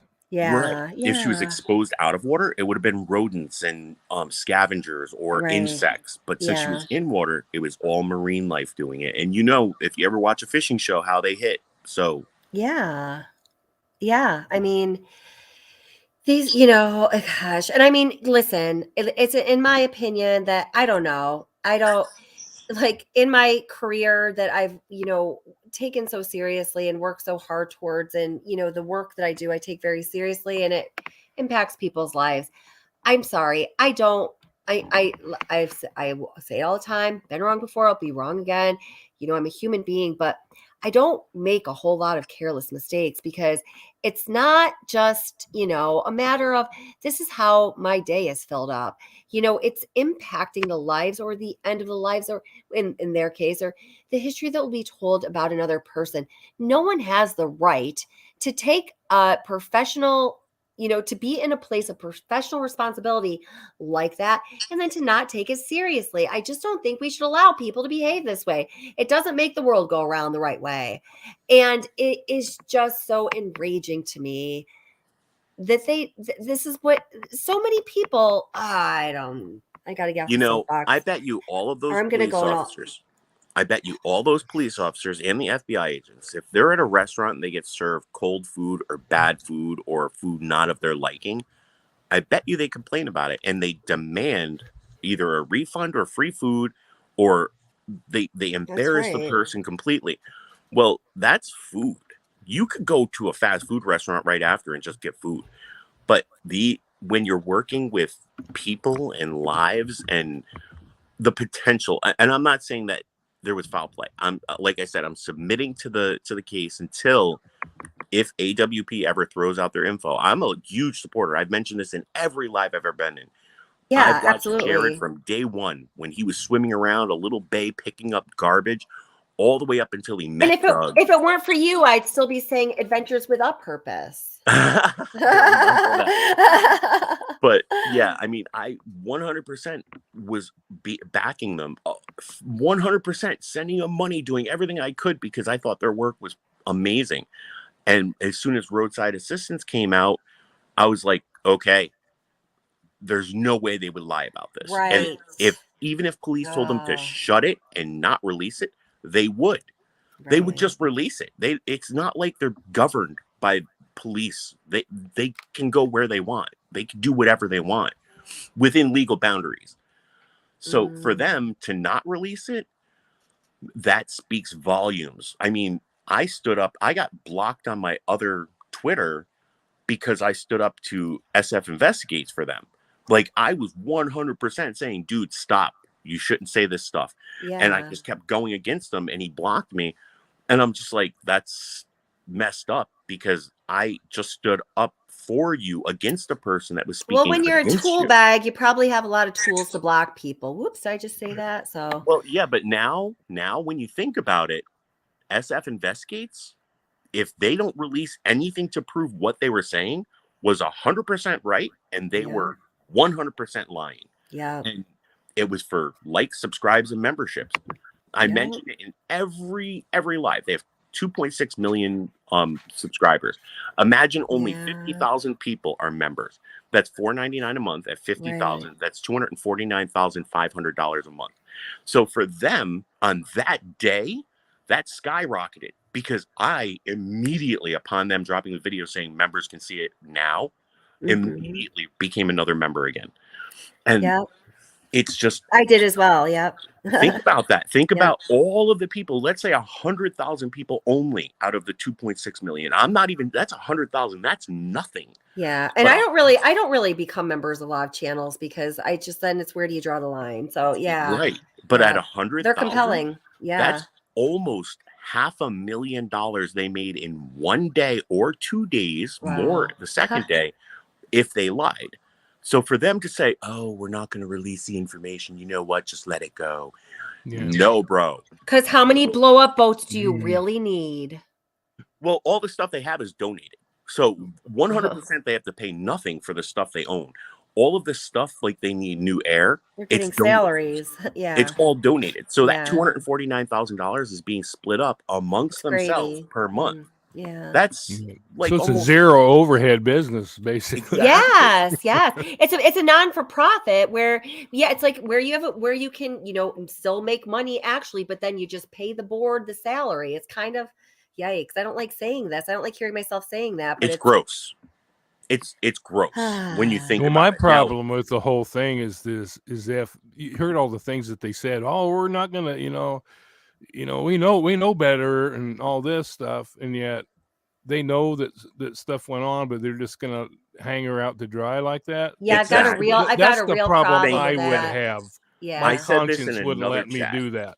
I said it in another chat, and people were like, "Who cares about the money? They do great things." And I said, if they're going to let a young girl look like a stupid high chick that drove into the water and drowned, when there could be potential one or more people that committed a crime, how do you feel that's justified? Right. To just quiet down. Because their whole thing is to bring resolution to the families and to do law enforcement a solid because now they can close a case. Well, that's the precise opposite of that. Exactly. Let's say it was us three, Kevin, myself, and you. So us three are partying with this girl and something happens to her and we take care of it. Well, if Adventures with Purpose says we're just not going to share the information because we want it to just go away, us three are available to do it to another girl, then another girl, then another girl. Mm-hmm. Exactly. Well, look at their track record for that area. I mean, this is not. That's the thing with me is that it's not just Kiely; it's the people in the past and the people in the future. Exactly. They're going to sweep under the rug. Exactly right. And if there is corruption, let's say in the police force, that means all those locals that become police officers and stay in their own Truckee area, they're going to have the run of everything. They're basically the mafia. Mm-hmm. Yeah. Oh I mean, my it's if you goodness. think about it, the Truckee way, you know, the way they do things is almost like that. You don't dare, Exactly. you know, you Yep. don't dare say anything. You don't blame anybody. You don't, you know. Yep. But see, You that's just why that's Adventures with right. Purpose, if they just let's just say, for argument's sake right now, Nick, roadside assistance guy, we're gonna pretend the video footage, if they released it, showed Kiely's vehicle the next day. Well, that light, that fire video means nothing. Like, remember what we talked about? It could have been somebody in a boat, could have been anything. And then we have to worry about when she went in the water. So now they have to go back and look at all of the footage for like 5 days. You know how long that would take them? Go through that footage for 5 days. But Yeah. if hypothetically they have video footage of Kiely's car and Kiely alive the next day, Yeah. and they say, let's just sweep this under the rug because we don't want to get in trouble, dude. Dude is right. Now, I just want to read this comment from Dolly Bear because this is very well stated. I think this is like the heart of the matter here. Dolly Bear says, I thought they were going to stand with the truth and what they uncovered and what they could see. Instead, they are now saying they'll stand with law enforcement. Now, I don't know if I fully adopt that opinion, but I'm starting to get those icky feelings, and that's I very do. well stated. Very well stated. I feel Yeah. that way too. Yeah. So See, wait a all the minute. I money- want to. Okay, all go the ahead. money I've given them means nothing because it's already there. Like, it's Right. already gone. It was stuff I did because I felt what they were doing was a great thing. But the Mhm. moment you lie to me and say, I have this real evidence that'll blow your mind, bro, wait for it. Wait until arrests Make are your made. jaw drop. Yeah, Yeah, exactly. Exactly. Okay, that's hold when I it. draw the line. Here. Now I need to I'm going to bring I just want to bring something into the feed here because most of us, again, I think a lot of this really is about re-listening to some of this material. And for those of you who may not have heard some of this material yet, man, again, a lot has been said. I just keep going back to that because a lot has been said. And by these people as well as others. All right. Let's see. Extremely.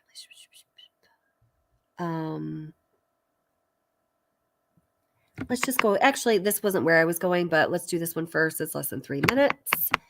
Important to hear these words because there are a lot. These are some of the these are just some of the many, many words that have been said.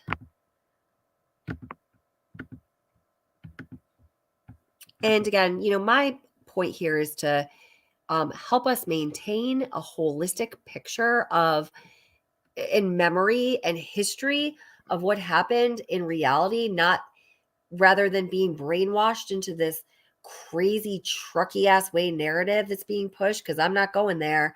But it might imply that other people I don't know. So let's listen to what Doug has to say here anyhow. I'm gonna be mad at you guys if you fooled me. I don't like being super duped. I mean, let's just start at the beginning. We're talking about a 16-year-old that just graduated, highly intelligent, possibly on her way to med school, disappears from a party of upwards of 400 children and ends up being found, several hundred yards away. That in itself is completely alarming, and nobody saw anything.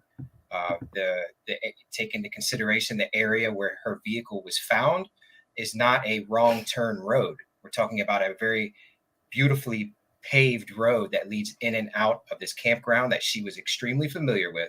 And where her vehicle ended up was on a very hard, sharp left turn onto a dirt road that is rough.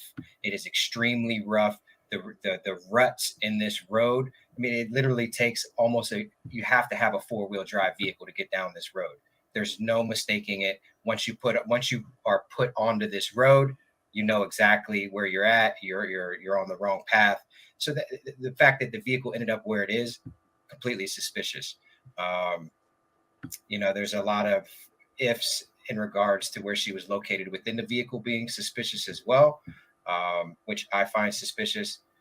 The whole thing just doesn't add up.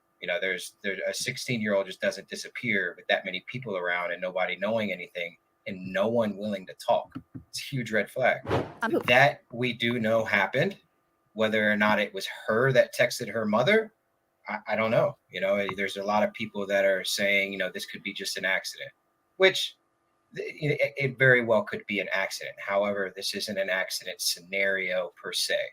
Yeah. You know, if you want to take into consideration that she did text her mom that she didn't misspell anything, she texted very legibly. So, you know, and then she disappears right after. Yeah, it doesn't necessarily fall in line with somebody who's inebriated enough to make such a drastic, devastating wrong turn and end up in a reservoir.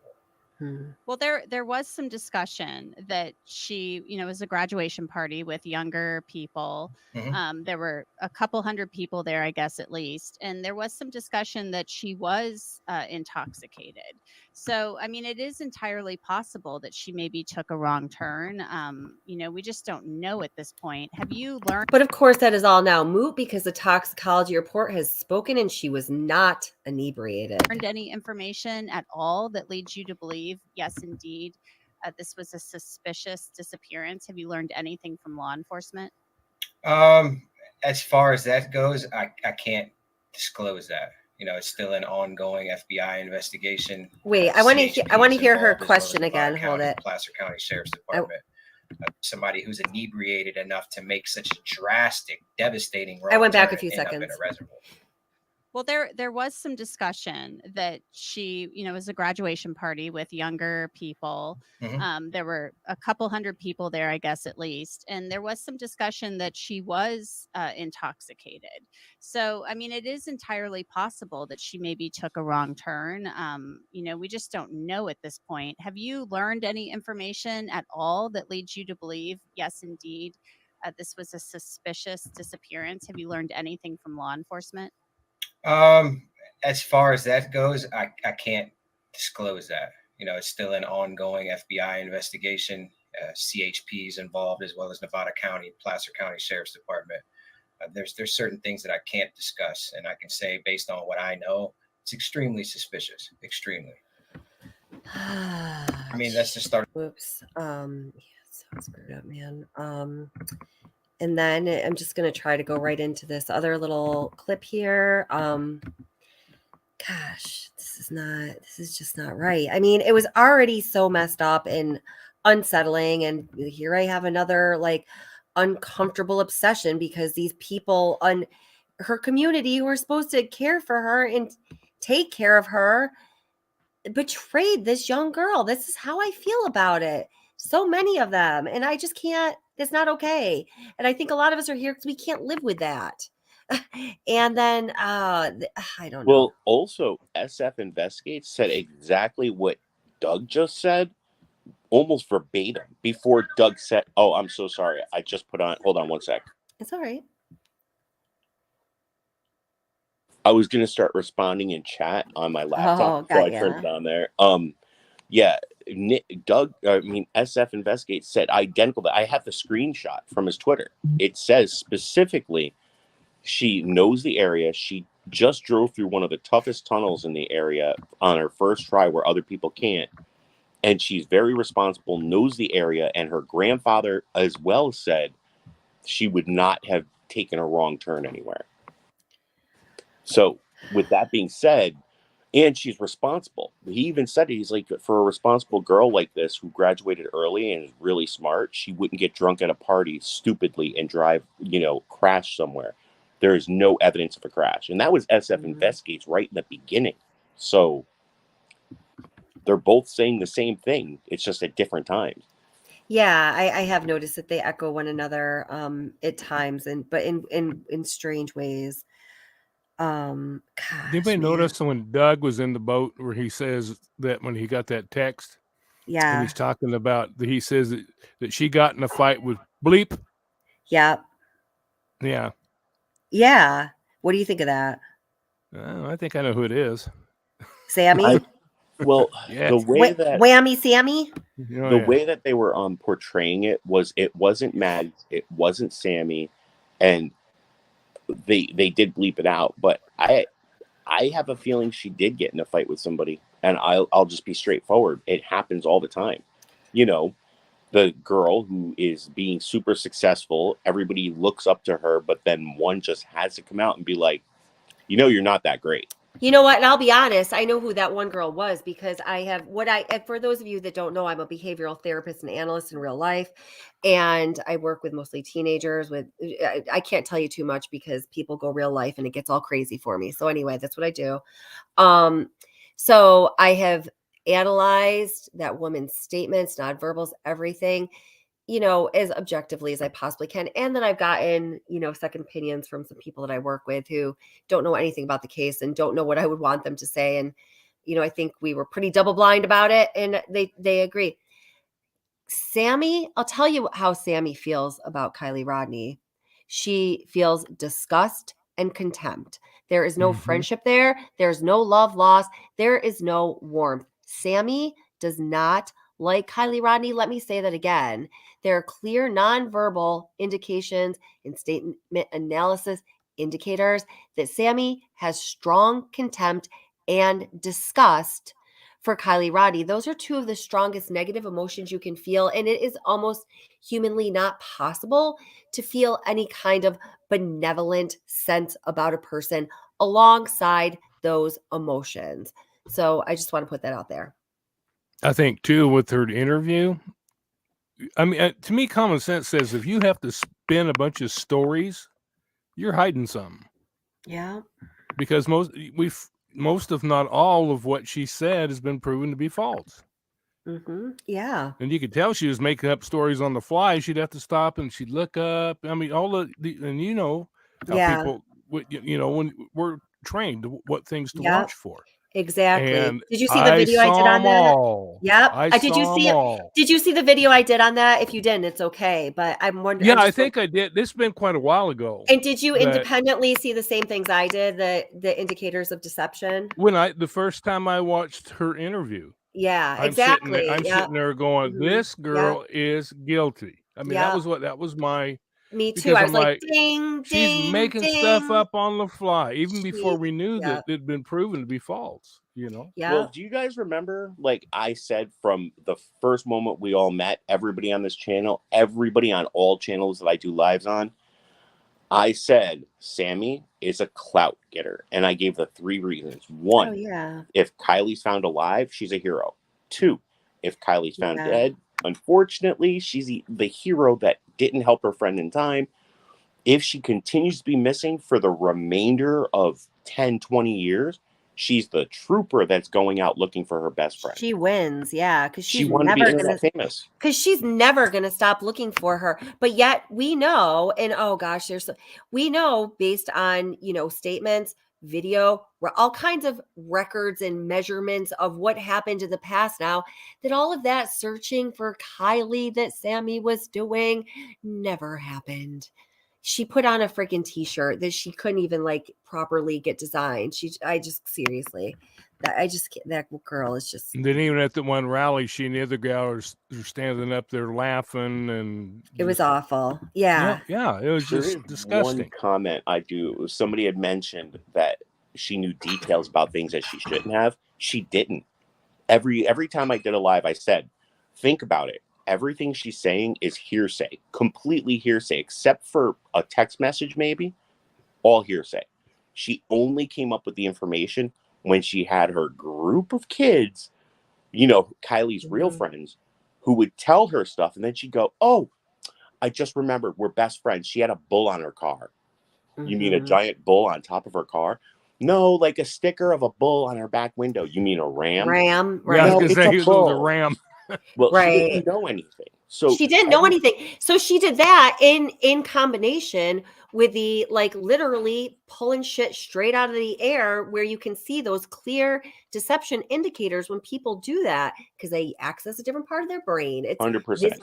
Yeah. So she had no truth to be telling. But everything that she said was hearsay. It was just stuff that was spewing. If you notice, she was always like, and she liked water and she liked stuff. Yes, exactly. And then he'd go, well, what happened here? She was drunk, but she liked water and stuff. Exactly. And whenever she would say something that was a compliment, or like, oh, she was a smart girl. She would look to the side. She'd be like, well, she was smart enough. She couldn't even to save herself. on camera with this person that I fully believe she knew was dead. She couldn't even fake like having any kind of warm emotion for her in that moment. That says a lot, guys. Now, I have one other question. Why was Homeland Security involved in a motor vehicle accident investigation? Well, that's the whole thing. Nobody even knew if it was a motor vehicle accident. So why was CHP there, California Highway Patrol? There was no indication that it was an accident until they said, well, we pulled all the footage from the roadside, the highway.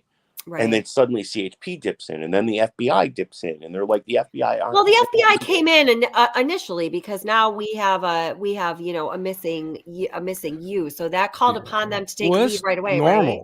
That's normal. That's it's normal for the FBI to step in, but not Homeland Security. Well, that's only when it's they have 3 basic rules that the FBI can interfere, and it's only one of them can only be if they're requested.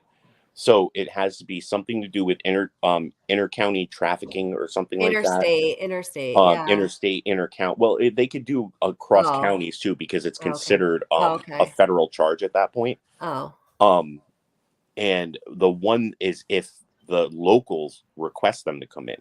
Now, they didn't at first. We know damn well them Truckee people did not request the FBI. Well, they didn't at first until they announced her car was nowhere to be found. Then the FBI said, well, if the car is not in Truckee, well, it could be missing. Well, they were playing the abduction scenario there for a while. Exactly. Right. That's what they were thinking, because the car's missing and she's missing and nobody's seen the car. It has to be an abduction.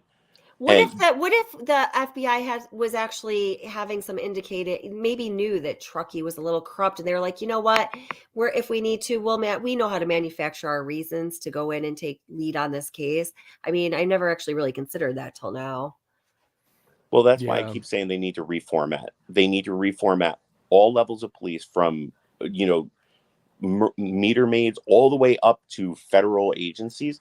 Get a bunch of the best, put them in a conference room and figure out the perfect way that all levels of law enforcement can be trained, so that when a meter maid walks up or a beat cop and he sees a dead body, he's not like, well, let me check his wallet. You're such an idealistic little sweetheart. Let's get to that right away. Well, I mean, I'm just kidding. Think about that for just I a know. moment. It would probably take a year to put in place, right? Right. Then they would have to get the funding, which overfund them. Everybody needs to stop saying defund the police. Who are you going to call when somebody's kicking in your door if you defund police? Oh, yeah. So overfund them. Give them more funds, a good amount, so that they can put this together. And within 3 to 5 years, you'll have all levels of police, federal, local, everything, sheriff's departments all around the scattered little. Oh, and of course, you can't let locals just run the police department. Like the you have Truckee to shake way. that up. You have to say, okay, you could have 3, but then other people from across the state has to come in, and they're going to be monitored constantly, so that you. But listen, this like system that you're describing, I mean, I really like it. I think it would be a good model for many industries and sectors of of our society, especially ones that are serving the public. I'm thinking of it working in education or in like the behavioral. This would be a great thing, but it ain't going to happen. We ain't going to solve that problem here. So I'm going to play a little bit of this video about Nick, the tow truck driver, or was he the AAA driver? Did he have a van or a tow truck? Was he a lying bastard or was he telling the truth? Why is roadside assistance? If I'm not all right, mistaken. You're right. I'm just being a little silly. So here, let's play. Sorry, I didn't mean to cut you off, but I also have to go to work tomorrow, and I still listen to my voice. Is statements of far greater certainty. Let's see, towards foul play. This one being the most certain of them all. I'm going to continue reading. For her vehicle to end up where it did, she would have to take a sharp left turn into a rougher path. Okay, so this was right before AWP's video. It was a day between the members and the public. So rather than, exploiting their video, because that's not the right thing to do, I was reading the transcript. So that's why this is like this right now. Okay. About a quarter mile from the main road. Right. So we've heard Doug say that in a couple of interviews. He says this is not a wrong turn road. Right. He talks about how road's really smooth and all sides bumpy. It's not where you accidentally take a wrong turn in the night or anytime. Witnesses said she drank alcohol that night, but Bishop says she knew the area well and still would not have accidentally plunged into the reservoir.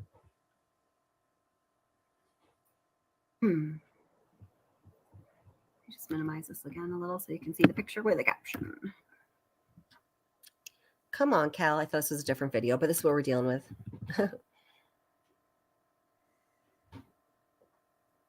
There's our other Nick, right? And his girlfriend is there, guys.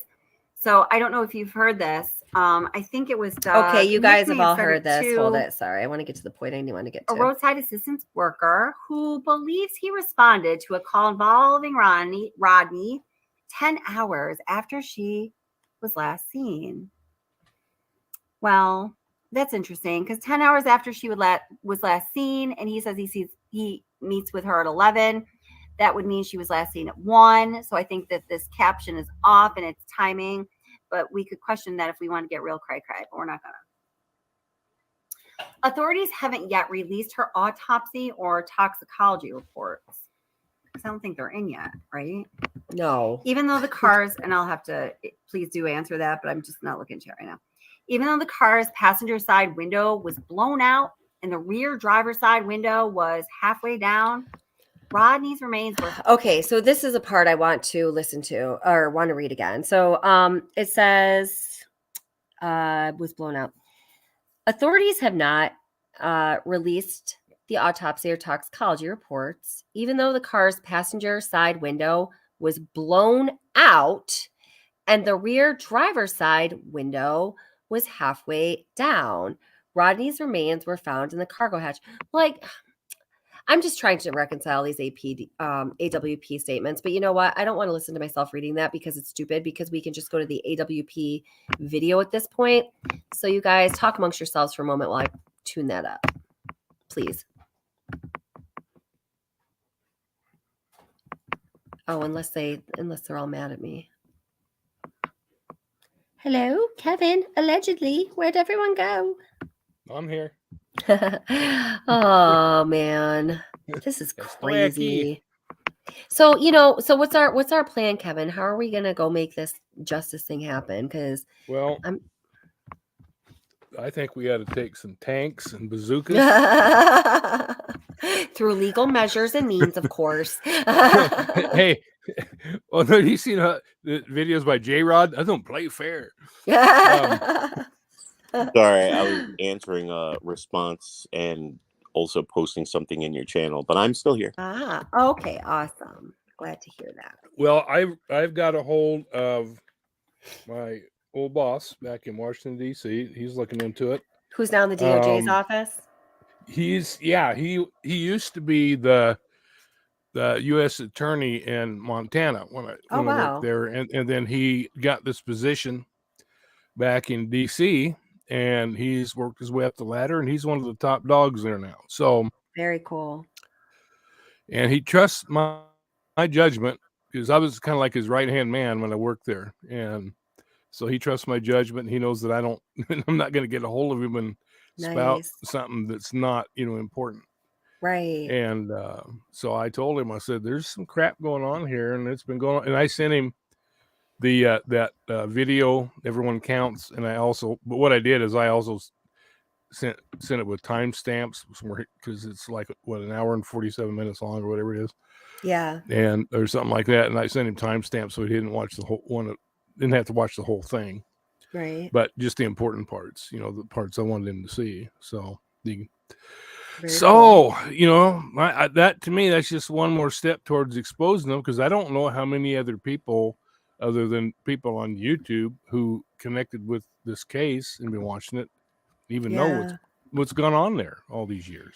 Yeah, I know. And that's why I feel like we have to be loud. It's not, I can do that.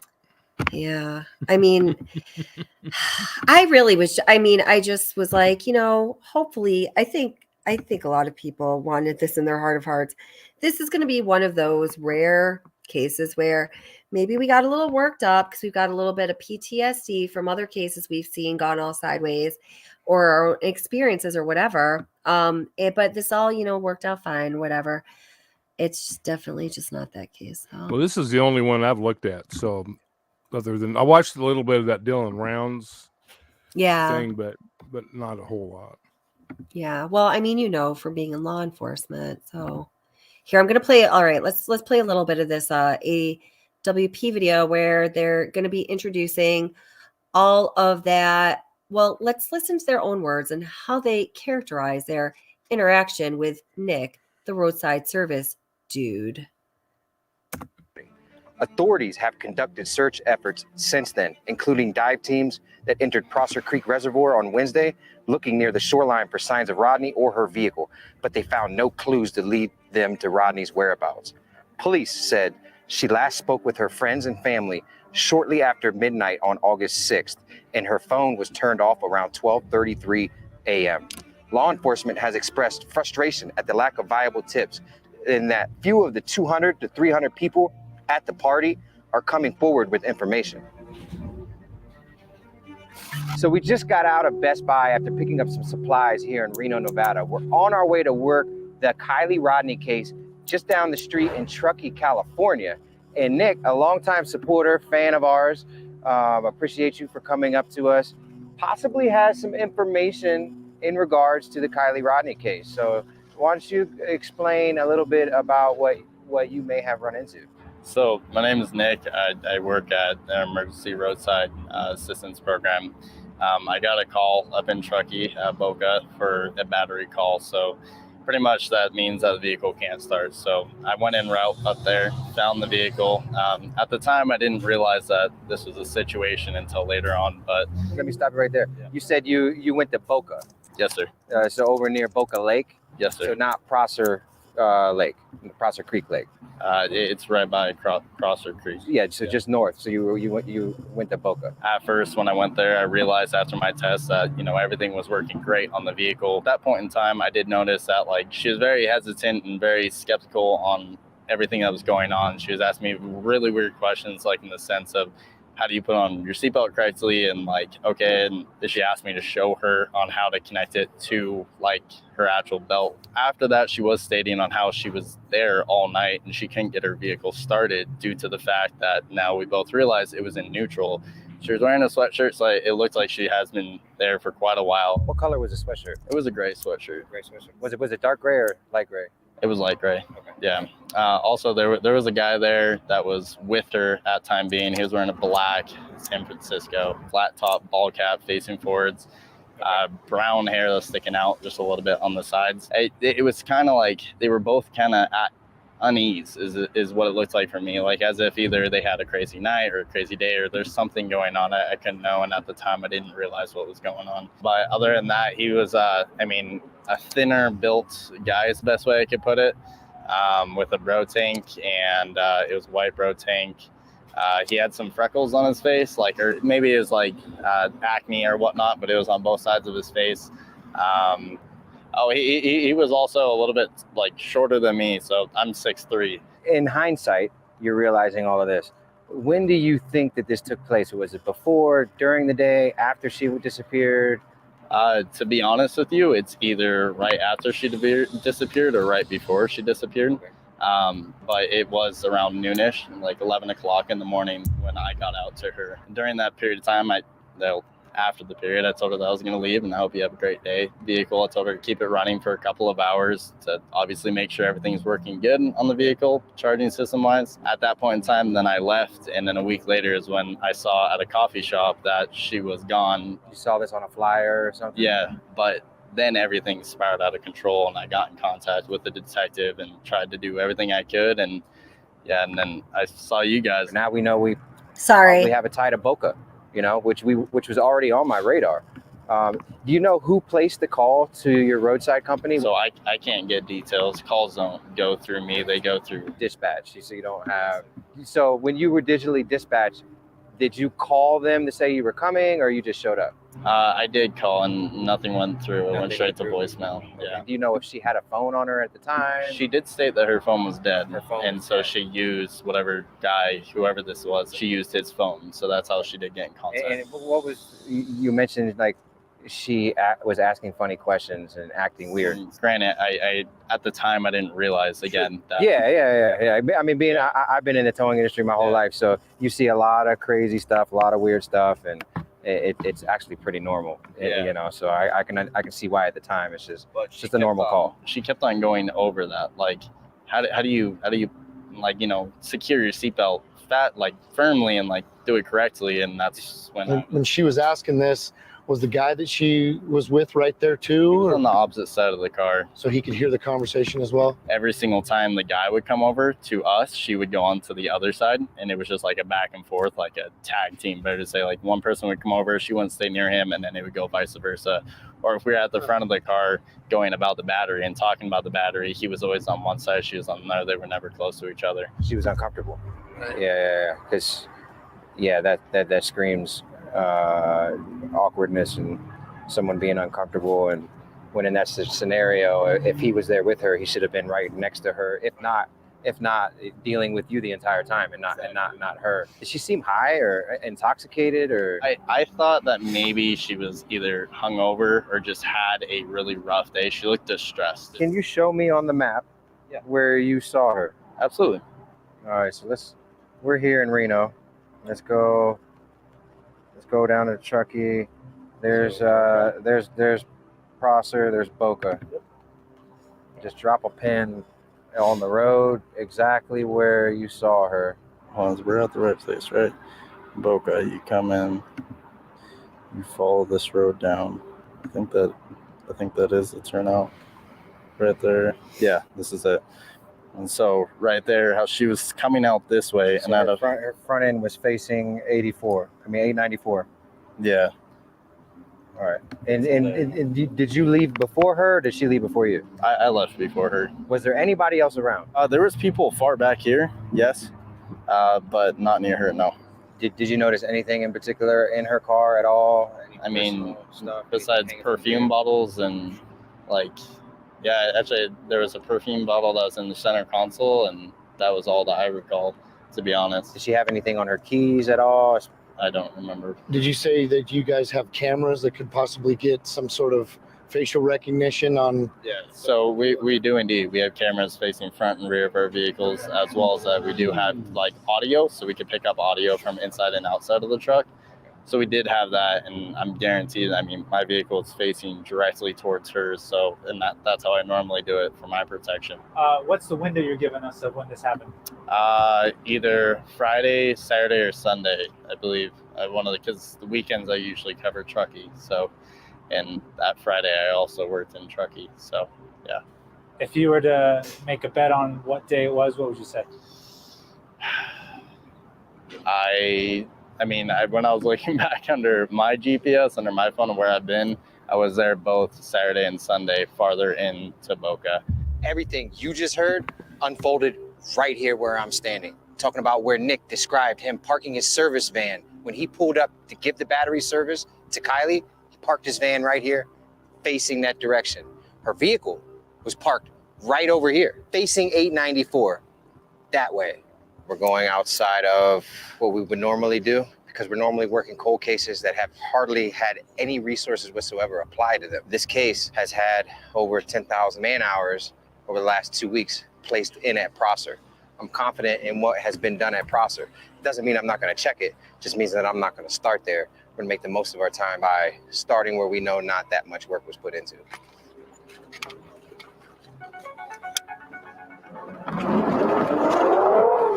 I'm a firm believer in second chances. However, some things don't deserve forgiveness. Maliciousness does not deserve forgiveness. Cold-blooded, cold-heartedness, taking the life of a 16-year-old deserves zero forgiveness.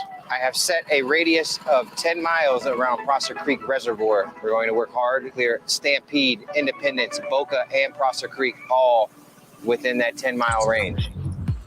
Yeah, tomorrow marks 2 weeks since the Truckee teenager disappeared after attending a party at a campground. We are learning tonight that a new group of volunteers are coming from out of state to help find her.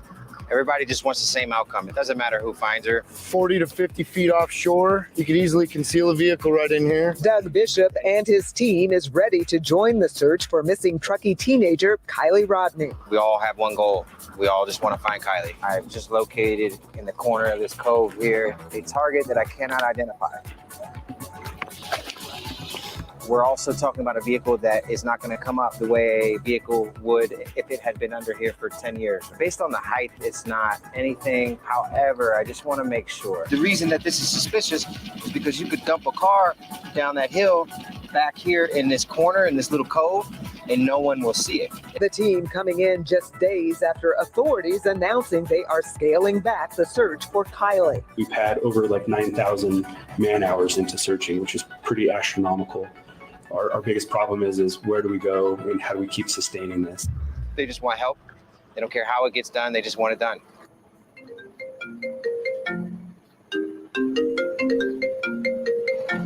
Hey, Nick. Hey, can you hear me? Yeah. Okay, so I really have to, and I'm sure many of you are with me. Oh, how I gotta, if for some reason I lose you guys for a second, I'll be right back. I didn't realize I was losing juice on my computer. Let's see here. I really have to wonder that because, you know, along with everything else, we've been going back and watching, like, you know, what else do you do when you have COVID and can't move for 10 days? And something crazy like this is going on. Probably that's what you do. I've been watching some all kinds of things, including law enforcement statements. I can't remember if I made a video out of this. I started making about 5 different videos. I wasn't sure what I wanted to put out first, right before I got COVID, and I literally can't remember what I completed or not. So just bear with me for a minute. I hear a doggy. Ruff, ruff. What kind of dog do you have? Tell me about your dog. My cat just looked at the phone when you said that. Oh, did I hear a dog? Is that your dog, Kevin? Well, no, he was over there. He was slurping water. You might have heard that. Yeah, I heard him. Yeah, that's why I said, "Tell me about your dog," and you just let me linger. Weird. You just let me hang out there like a weirdo. I didn't think anybody could hear him. He's quite a ways away. People hear my bunnies breathe and they complain about it all the time. No, he's a big dog. He's a Shepherd Lab mix.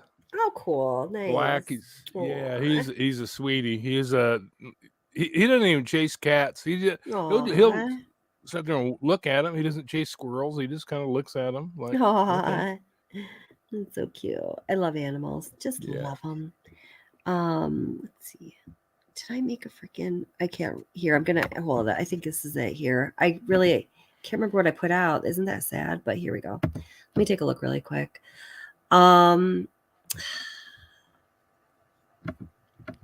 Let's see. Well, hey, shit. Let's just watch this anyway. It's only 6 minutes, and then I will open it up to discussion. And if anyone else would like to come up and panel, hey, man, you're welcome to. So let me just pop the correct. I don't want to see you with your shirt off anymore, Nick. You got to go. This is actually a really good panel. Like, all 3 of us are working well, not like talking over each other and stuff. That is a good thing. Good job, guys. Teamwork. Truckee way. Truckee way. Come on, everybody now. Truckee way. I'm just kidding. That was great. I mean, you did the first part, I did the second part. There, see, teamwork. All right, here we go. Yeah, there we go. It's been noticed by many that there are some strange things going on in the town of Truckee. That people have had strange, odd, unrecognizable reactions to Kiely being missing. And then what we learned was Kiely's death that wasn't able to be explained, that is still not able to be fully explained from law enforcement, certainly, or by anyone in the community. Some of the strangest reactions that we witnessed from community members were from those who were closest to Kiely, from her friends and from her mother. To anyone who gains pleasure or satisfaction from commenting online, I ask you to take a moment to look inward and to try to recognize your motive. Can I interrupt real Remember quick? the Yeah, three of gates course. that all Just remember the 3 gates that all words should So pass through. I'm sorry, if go you ahead. listen to her, Yeah. she doesn't sound like she's off or anything like that. What she sounds like is a TV evangelist. You'll Yeah. notice That's the what way I've she's said. talking. I've said that a few times. And nobody gets Abso-freaking-lutely. that. Yeah. Because if you watch her news reports, she's a normal person, but all of a sudden she's now No, a I've seen her do it on news. I've seen her do it on news interviews too. Yeah, she's taking what she's doing here is they've analyzed this too, but I didn't make a video about it because I didn't want people to like come after me. But She's that's the mindset that they she's taking a righteous, once again, contemptuous stance. There's a real problem in this community with being holier than thou and harboring really hateful, harmful feelings.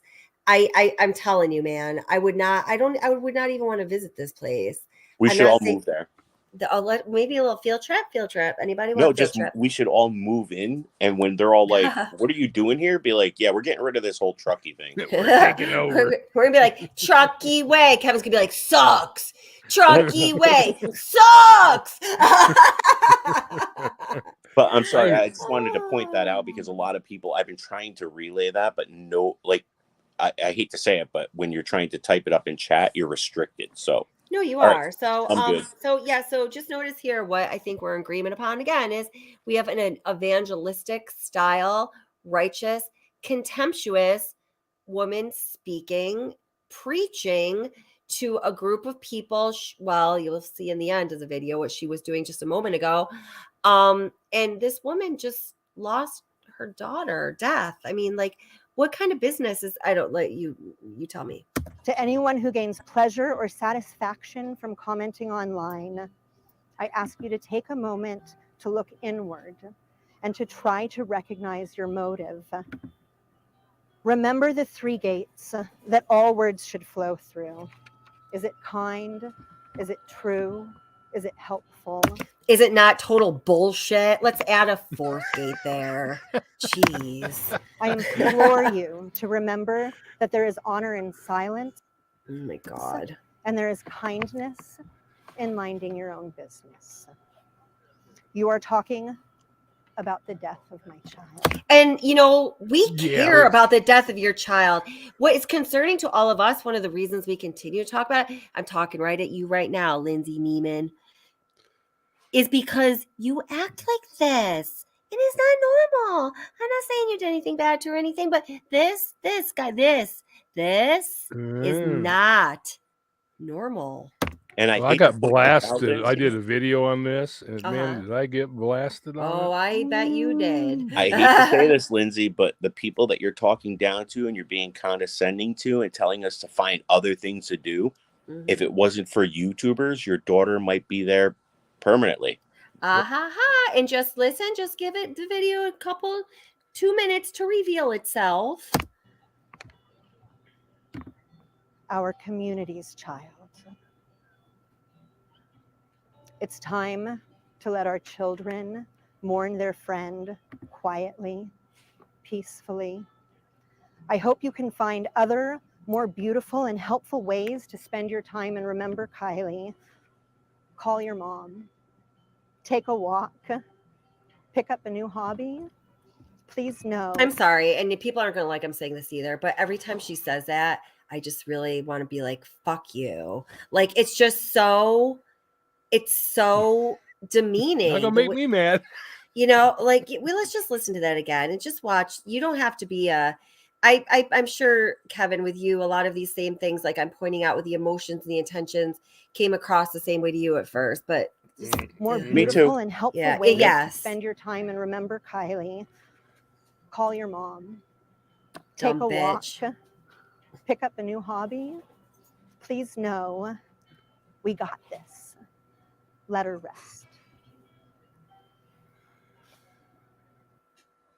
That was was let me quite collect the money and move on. different. Yeah, right. Any reason she had a lot to say there, and to me and to many other people, her comments felt condescending. It felt as though, it sounded as though Kiely Rodni's mother, Lindsay, has contempt and I don't spill the beans, okay? something even moving towards, the word I feel is appropriate is hatred towards people outside of her community. Well, this Notice video how many also times the word community is spoken among the people of Truckee as they talk to the media and one another with the goal of finding Kiely. Kiely's dear friend recently told her mom that before all of this happened, she thought the word community had no real meaning, that it didn't really exist.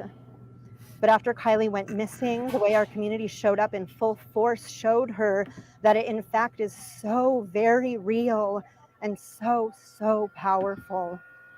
I implore you to remember that there is honor in silence and there is kindness in minding your own business. You are talking about the death of my child. Our community's child. It really bothers me how she seems to be more heart-touched and emotive when she says, when you're talking about the death of my own child, in that contemptuous tone. And then when she says community's child, I think that is the most actual emotion she exhibits. And that's very troubling to me. And I do not know why, to be honest. I have something I want to point out about her whole community speech. That was a load of crap because the community came together for 3 days. SF Investigates showed up 6 days later, and clearly on video, no one was doing anything. No one was. Here, let's just watch the rest of this, and then we'll go right back to that. And consider their meaning.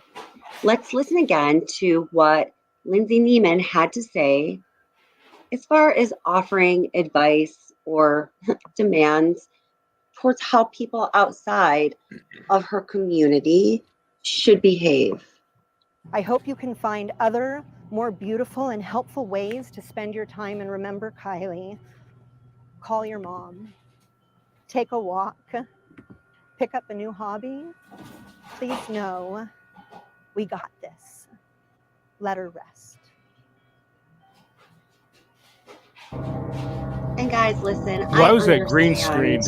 The need I don't know. or what she's saying, not as well as some others do, because I've never been through this situation and I can't imagine. I simply cannot imagine. I forgot to cut off I this, understand her but desire for privacy.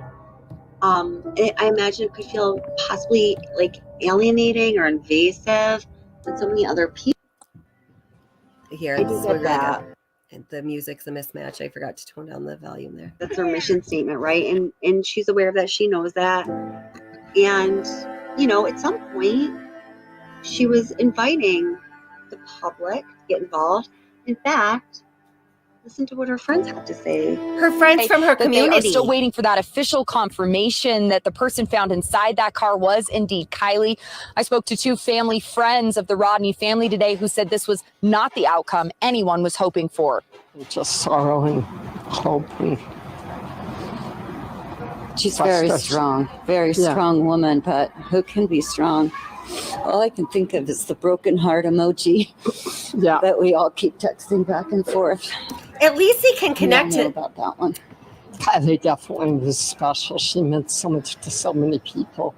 Not that every child that's a loss is special, but it's devastating.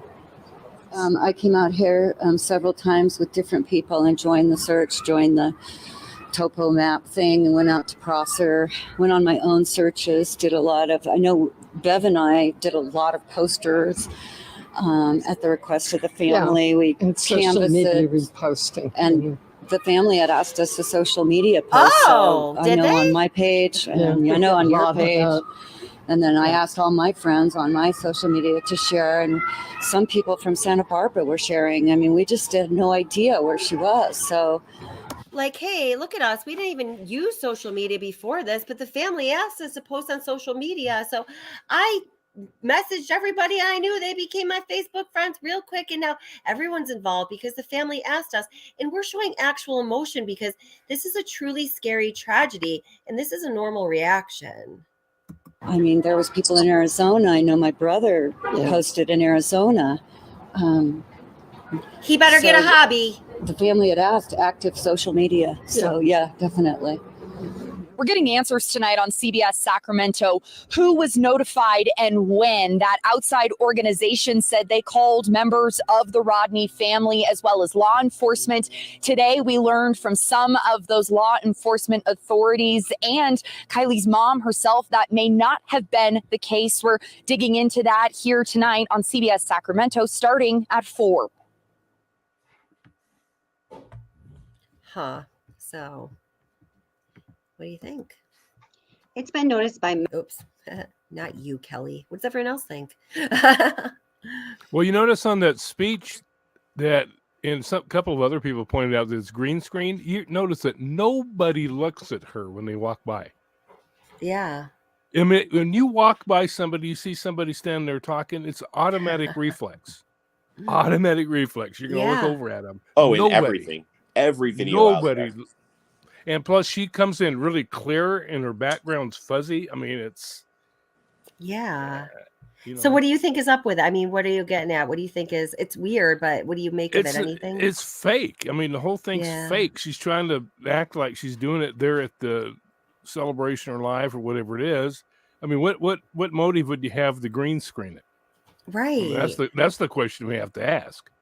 Well, And not why- only that, I mean, Why do you even have a green screen handy when your daughter just died? Well, why do you care? Why aren't you actually at the celebration of life doing it? Well, yeah. You know? I mean, that really is the biggest question, isn't it? Yeah. So when that video came out, how long before they released the cause of death, manner of death, big 18-page packet? Wait, say that again? So from that video of her announcing, don't go through the gates and stuff, all the way to the release of the medical report, how long was that time frame? The celebration of life, I think, was something like 10 days after they recovered her. If I remember, Right. I And may it be took wrong. almost a month and a half for the Yeah. report. So at this point, she's already acting like she was told it was an accident, which means nobody saw the fire cam. Right. Nobody saw any of the medical reports. There was nothing done. They said we're waiting on tox screens, which supposedly came much later. So why is she so calm and understanding that her daughter had an accident, a stupid accident her daughter would have never had, like not just her, but SF Investigates, the grandfather, the father, AWP, all of the neighbors and friends, except for the kids. Everybody else said she wouldn't have been stupid enough to drive into the water. That's why they didn't find her there. But in this video, it's like she was already told, hey, this is going to be an accident, so just go with it. Yeah. That was my impression, that they decided from the very beginning that they were going to rule it an accident, just going through the motions. Because it's the Truckee way. Let's make it look like we're searching. Oh yeah, that's why we tell Alameda County only to search 25 feet out. Don't go out by where the car is. Right. But don't forget the people that were the divers, the volunteer dive team. Their leader came out and made a statement in the news, and he said they told us to only look for the phone. Go in the water and look for the phone out 25 feet, no further. Yep. And they swam over the car multiple times. They went further, they said. So how did you Well, not you see it? figure that car was only the depth of a swimming pool, because it was at 14 feet. And You'd then have to have cut your toe on it pretty much. You got to add another 5 feet. Well, the truth is, the closer car to the itself, surface. it's 4 to 5 feet tall. So when you put that into logistics of 14, that's 9 feet down. Right. Picture yourself, everybody. This is the best way to do it. That's why I'm cutting my toe. A basketball hoop is 10 feet from the ground. Walk to a basketball court and look up. That's the distance that you would have been looking at her car if you had on any sort of goggles whatsoever. But they somehow managed not to see it. Or if you go to a swimming pool, like the ones that have like the Olympic racing stripes in it. Right. Some of those are 12 feet deep, and you can easily see the bottom. Exactly. Easily. Even if it's murky water, you Right. would have seen it was upside down. You would have seen a flash. You would have seen tires. I'm sorry, but it's only roughly 8 to 9 feet deep that you're looking down at. That's not much. Nope, not at all. Sure ain't. And this case is freaking maddening. See what you did to me? You guys are sitting here making me now. I submitted. I had nothing to say about this case as soon as it all happened. And now you guys, everybody in chat too, you're guilty. Dragging me into this mess, making me make sense of stuff that doesn't make sense. Oh, well, congratulations. You figured out the Truckee way. Blame everyone else. This is a Truckee community. This is the Kiely community. Oh, and hey, listen, guys, I have to say this. There is somebody actually in chat who is part of that community, and I think you're wonderful, by the way. I'm sorry. I don't mean to be insensitive, but it's so upsetting. I think you kind of understand. Like, I know I myself like make humor of it a little bit because it's so hard to process. So just know we think you're wonderful, and I know Sis Vicious took care of telling you that, but not you. Okay. Yeah, I've been in contact with several people from Truckee that are awesome people, and so when I use the term Truckee, and I've told them that, I said, when I use the term Truckee, I'm not referring to you good people. I'm referring to the people that cover all this crap up. Yep, that's me, Sis Vicious. I'm on panel. But look at it like this. Anybody from Truckee that feels insulted, just say, well, Kevin, you're a cop. We hate cops. Scott, you're a magician, and we all know you guys are just shady as hell. So you can always come back at us with that. And then you can just be like, Kelly, you save weak little bunnies and you help children with behavioral problems and save the earth. No, I'm just kidding. Nobody can make fun of animal savers. Make fun of what? Animal savers. Nobody. That's I respect them 100%. Animals save the world. Yeah. I watch those dog rescue videos. Aww, Some of them I I can't know. hardly They're watch. touching. Because I they're know. Pull your They make me cry. heartstrings. Oh gosh. Well, my dog's a rescue dog, just so everybody knows. I got him from a shelter. My cat is basically a rescue cat. My ex was like, put her in a shelter. I can't take her. And I'm like, she did nothing wrong. I'm sorry. She gets to stay. You need to go. Well, I don't know how to do anything in moderation, so I have 31 bunnies. That's, you could actually probably perform your own magic show without knowing any illusions whatsoever. That's right. That kind of fits but together. you could do that starting out with 2. Yeah, well, we breed hell and laughs. Oh, that's right. And Suspicious and I just have that random thing in common. This is when we determined this is the animal channel. The animals of Truckee want to be freed. That can be our big Animal Planet. That'll be our big mission. Free the animals of Truckee. Yeah. Should be some So they probably want to get out of there. Sis Vicious said, is that allegedly on panel? I said yes, and Utter Nutter said yes, and she has been quiet. So she must not like me. Oh no, she does like you. She'll be background. Maybe she's driving around to put a baby to bed. Oh, okay. All right, let's listen to this here. The ping for the data points and everything were near the. It's hard to tell an exact pinpoint or anything like that, but just as much on land as it was on water. That's what I was told. Is that it's near the water and searches took place near that vicinity. Are those going to continue? Yeah. Today we have 226 searchers. Pretty astronomical number. I think the overhead team at the search and rescue. They deployed out all 226 members within about an hour. And so that's a pretty big feat on its own. So it's 226 blabbering idiots who couldn't find a vehicle in just 14 feet of water, 55 feet offshore, 300 yards from where the phone was last known to ping. This is just not explainable. Extensive. Yeah, it is. They were sucking the state dry. Yeah. For all the search and rescue money and stuff. Well, they were kicking it up, having a Truckee beer the Truckee way. Overnight, so when people get here, we're ready to roll. The area has been walked, driven, flown, grid searched. What about swam? What about dived? I mean, since you can't do that unless we're looking for the phone. To be honest, I just think they're embarrassed right now, completely humiliated. Well, I don't know. I don't feel that they have any sense of pride about them. But wait, listen, because there's something really important coming up. Extensively been planning and prepping overnight so that when people get here, we're ready to roll. Bullshit. The area has been walked, driven, flown, grid searched. They're getting into tighter grid searching. Better get your little flippers on. We're looking for small and anything evidence-wise, as opposed to cars, people, things of that nature, even phones. We're trying to make it even tighter. We had swimmers we announced the other day that actually did surface swimming, so we don't want to disturb the water even underneath, because that can cause its own problems. And divers have been deployed at this point as well to assist in the search, and it's been pretty thorough overall. But yeah, we continue to look for that item as well. Just because it was last pinged there, that doesn't mean that that's where the phone stopped being. There's lots of reasons of why those notifications or data points could be lost. No, it actually does mean that's where the phone stopped pinging, but you're obviously an idiot, so we'll just continue on. It was at 12:33. I had someone find that out independently, by the way. I was told to hold on to it for a little bit longer, but I'm just bursting. I'm going to give the information to CCTV since she's local, so she can go scope things out. So hopefully that'll be coming up soon. The Prosser Lake is where we're focused on right now. And that information has not been released from law enforcement. I actually heard in the APD video or AWP video, them just reference something about the phone at 12:33, and I hadn't picked that up before. More about that later. I just opened my mouth too soon, but here we go. But again, that doesn't mean that that's the last location. But it does. When was the ping that you had?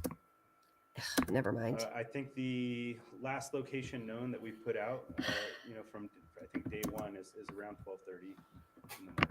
12:33, and we have the precise coordinates. This morning I was out by Prosser and there was a guy team from Almeida. But just a few feet to the side there were people recreating and people on my canoe. Are you not afraid about them disturbing any possible evidence that could be there? Yeah, you balance this, shut everybody out, and we don't have evidence to say that there's something that we're going to locate. Are you better off having more eyes in the area or not? There's times where we have shut down areas. We closed off the boat ramp at one point in time to cover up on, to cover like certain areas. What'd you do? Wait, what'd you do, dude? What'd you do? What'd you do? Let's try that again. Try that again. Calm down. Take a deep breath. Ooh, you can do this. Got lots of eyes on you. Are you not afraid about them disturbing any possible evidence that could be there? Yeah, you balance this, shut everybody out, and we don't have evidence to say that there's something that we're going to locate. Are you better off having more eyes in the area or not? There's times where we have shut down areas. We closed off the boat ramp at one point in time to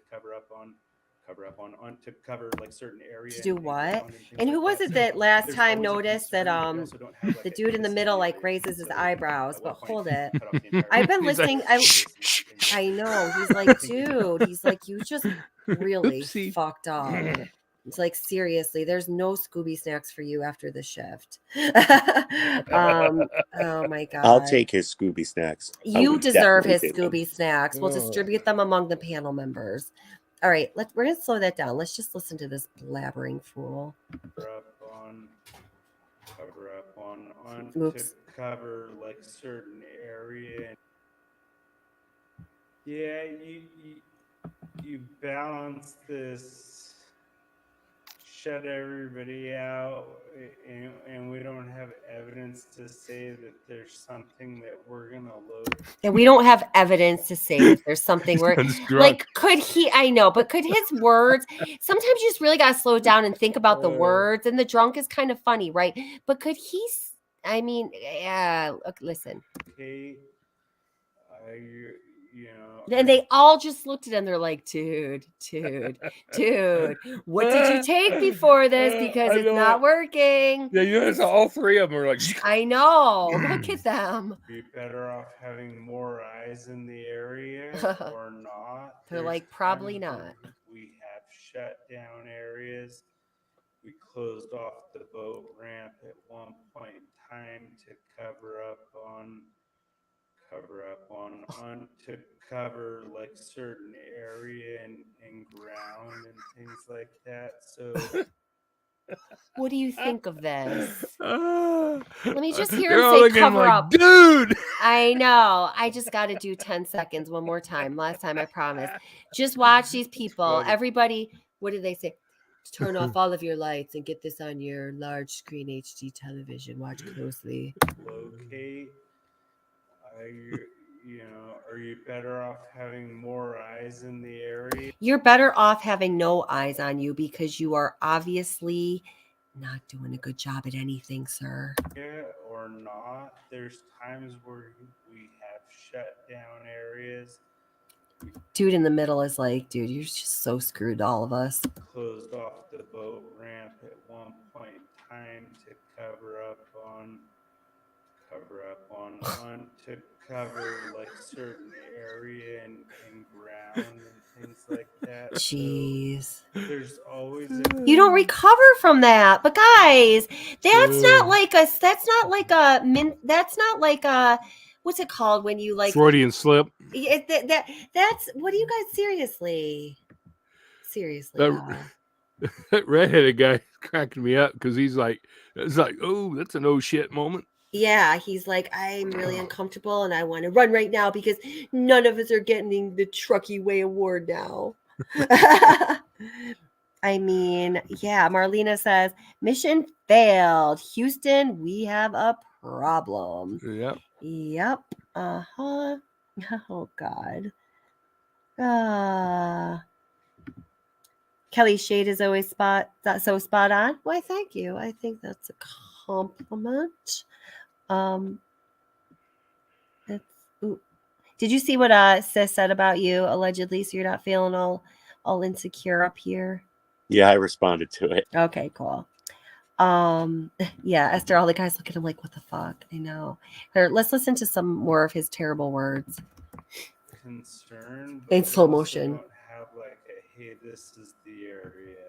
And so at what point do you But wait a minute, but why do you not have a, hey, this is the area? Like, you have been gifted everything, most law enforcement agencies would feel blessed to have stumbled upon to let you know exactly where to go. Don't you think, Kevin? Yeah. This is either, I mean, I cannot believe, no way anybody can make me believe that these guys are actually that stupid. But yeah.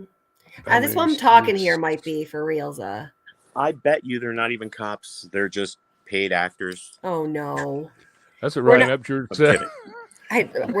We don't go psych op on this channel because they're real victims. The one thing that I feel, and I'm not saying this about all cases, when you have a case and you have nothing that you can answer or give out, come on and say, look, this is a press conference. We're going to tell you what we're going to tell you. There'll be no questions at the end. Because you're just running around and I can't tell you because, I had to put the cover on my bike, a cover up. Oh, wait, I didn't mean to say that, guys. No, I didn't. If you have nothing you can give to people, just say, we're going to give a press conference.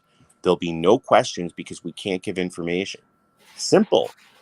Yeah, but if that's like the one thing you're going to do to like pop a pacifier in everyone's pie hole, you better try to do it at least kind of sort of right though. But they can't even do that. So do you think they're going to have a press conference on November 1st? Or fuck no. That's what I didn't think so either.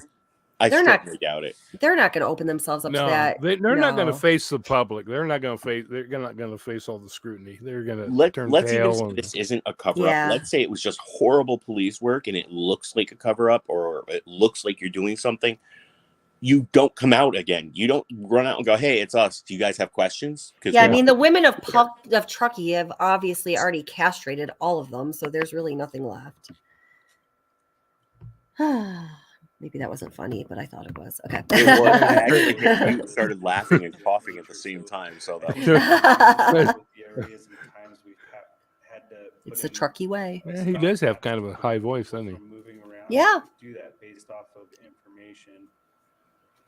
More people around gives us information, but they've been recreating throughout that lake since long before, and so it is tough.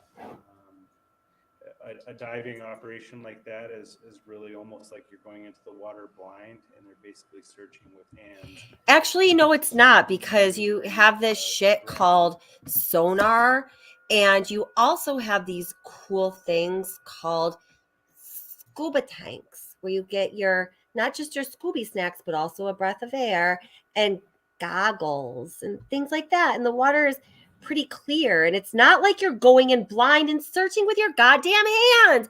What is he talking about? You might have had better luck. Seriously, true. Get my bunnies in there sniffing around. There you Going through mud, so Yeah, and it's going through mud. You see, they face a lot of adversities. tough Operations in that mud. everything. But that's always a concern. Everything is. I mean, the funny part about this entire thing is we saw what the water looked like. Yeah. Right. We saw it on video. You guys can't bullshit us. Well, it was murky. There's so much sediment in the water. There was so much mud. We were up against an insurmountable mud. There was like fish and, fish and water. And they wiggled their little fishy tails, and then there was big waves. And these big tsunamis hit out of nowhere. It was crazy. It was shit. Truckee. It wasn't like Truckee anymore. I was like, oh shit, Toto, we're not in Truckee anymore. Sorry. But the fact is, we saw the video when AWP went in. We know what the water looks like. We know you're in Truckee. We already saw a video of YouTubers that were there when she went missing the next day, and they already put out their videos of their GoPros going in the water. It was clear. Maybe a little bit of, sediment in the water from them just kicking up sand when they were going in. But the water was clear. I'm sorry. You just can't say we were swimming on top of the water with goggles and we couldn't see anything because it was all muddy. From what? I know. You're trying to tell the world who has swum in streams, in rivers, in walk through creeks. We even fish in creeks. We know what water looks like. This is like seriously the impression I get from them. The people of Truckee think no one else does this shit. Like no one else. If you're not from Truckee, you've never gone swimming in a lake. I can guarantee you fishermen all over the world listening to this were rolling their eyes going, wait, you're going to tell us in that small little 14-foot deep area it was filled with mud? You couldn't, what did you have to walk through it with waders? I know. Oh man, this is just terrible. Yeah, that was good advice, Jade Hunter. Whatever you do not go trick-or-treating in Truckee. The deepest point for Prosser that I was told was 57 feet. Hmm. Did you have divers out there today and swimmers today? Negative. Yes, today. I don't know if they have swimmers out today. Swimmers was a precaution so that we could ensure, to clarify, because there's so many levels to this. We had boats, we had side sonars, which allow you to see things, certain types of fish finders, which can go lower down into the water. Can we pause that for 1 second? Because somebody brought something up in chat that and this is from Aaron on the side of caution. So I've watched that completely 100%. If you watch the video, watch what he does.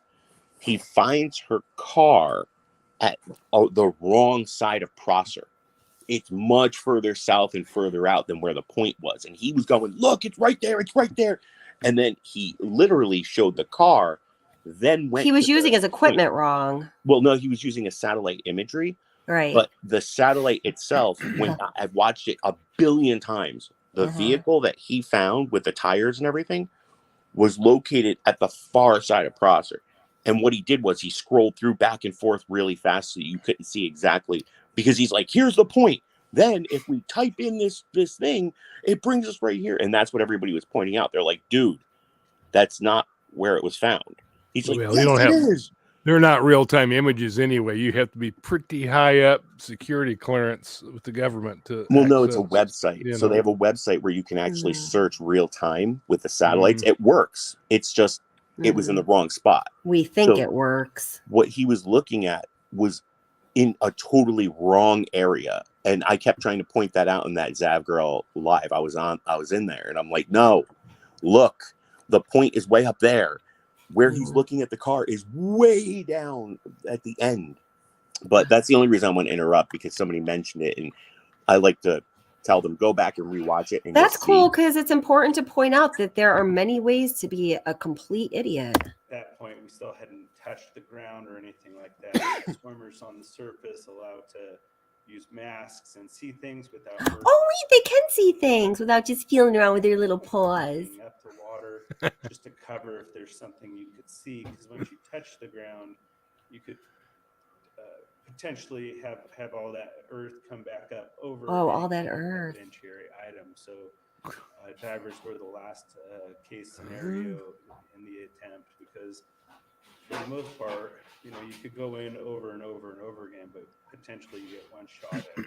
So trying to use a phased approach that makes the most sense and gets us to where we want to be. My apologies, I'm new to this area. How large is that? Run, lady. You better run, bitch. She just gave her apology. She's new to the area. It's not a very big lake overall. It's a man-made reservoir. Apparently, it's too big for you, bro. Well, if you stir it up, how long does it take to settle? 5 minutes? Not even. I mean, 2 minutes? God. Yeah. But then you still have your sonar equipment and your goggles and your oxygen tanks, and it's like not a. Yeah, I know. This is craziness. Oh, my neck itches. I believe we have extremely good coverage on that lake as well. Obviously, with your blind swimmers flipping around their paws. There's a lot of teams out there, so I don't know specifically. I know Alameda was mentioned. I don't know which all teams were brought in, simply because they all showing up today, and then some have been added. I'm glad that you're so knowledgeable of the search and rescue at this point. Yeah, like mission. who's in charge? I know. I don't know. It should definitely be the guy in the middle here, the short one with the dark hair, because he seems like he's the only one that's having like a proper oh fuck reaction when he should. Yeah, and also, they're standing there saying, "Hey, we're here to serve and protect." So how do you do this? I don't know. How do you do this? I don't know. How do you work your gun? I don't know. I just don't know anything. I do know this though. It's not a weapon. It's not green or slimy, but it does have polka dots. You see? It's a theme. And also, yeah, it doesn't matter what shirt we're wearing. We're one of you. So stop acting like we're here supposed to be doing a job that all of you could do yourself. But, sir, I suggest you work towards a smaller shirt size. Agencies that was really shallow. California are coming up to assist. 226 searchers is a pretty large number. We're expecting the same tomorrow. I just think all the blood rushed to his muscles, and that's why he looks bigger, because he's scared. Yeah. Right? We want to use our resources for the best purposes. You're doing terribly at that. That we're also interested in. We've been checking, but we have to have purpose and reason for it. Okay, purpose. Okay. Well, he just picked up that buzzword when he heard adventures with purpose. He's like, "There's a buzzword. Let's insert some purpose here. That'll make the Truckeeans happy for a minute until they tell him to get a new hobby and go call their moms." Take a walk out. Yeah.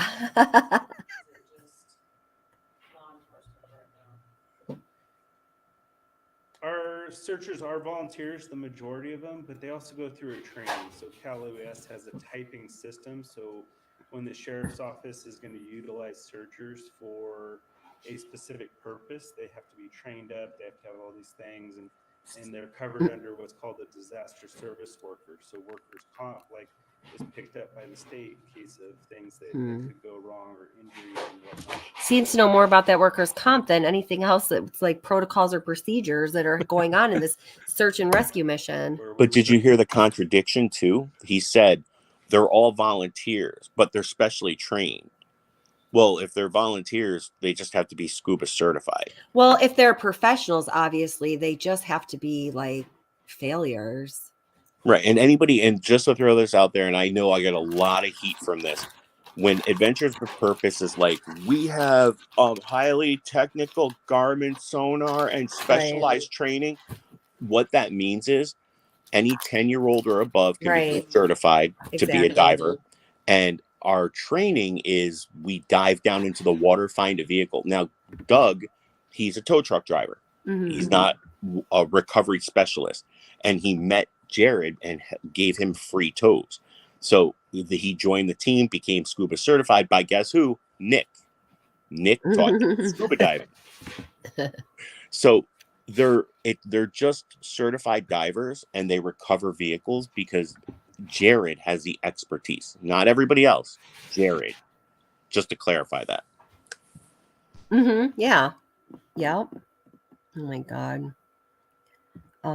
You guys are really funny in chat. Here, I'm going to bring this back up to speed. I just want to hear, I guess, the rest of it. There's just like 2 minutes left, but we don't need to listen to this jackass in slow motion any longer. I'm sorry. I probably lost some subscribers there. Apply that for people in the public. And so we don't give direction, but we also provided a mapping system, CalTopo, which is a free app that anybody can download. Oh, who cares? Seriously.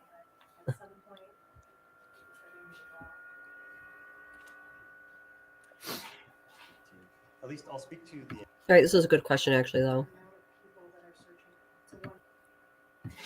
We're going to take 2 more questions, and then we're going to wrap up the press conference. How long do you guys see yourselves, the level of hours that are being put into this, and the amount of people that are searching?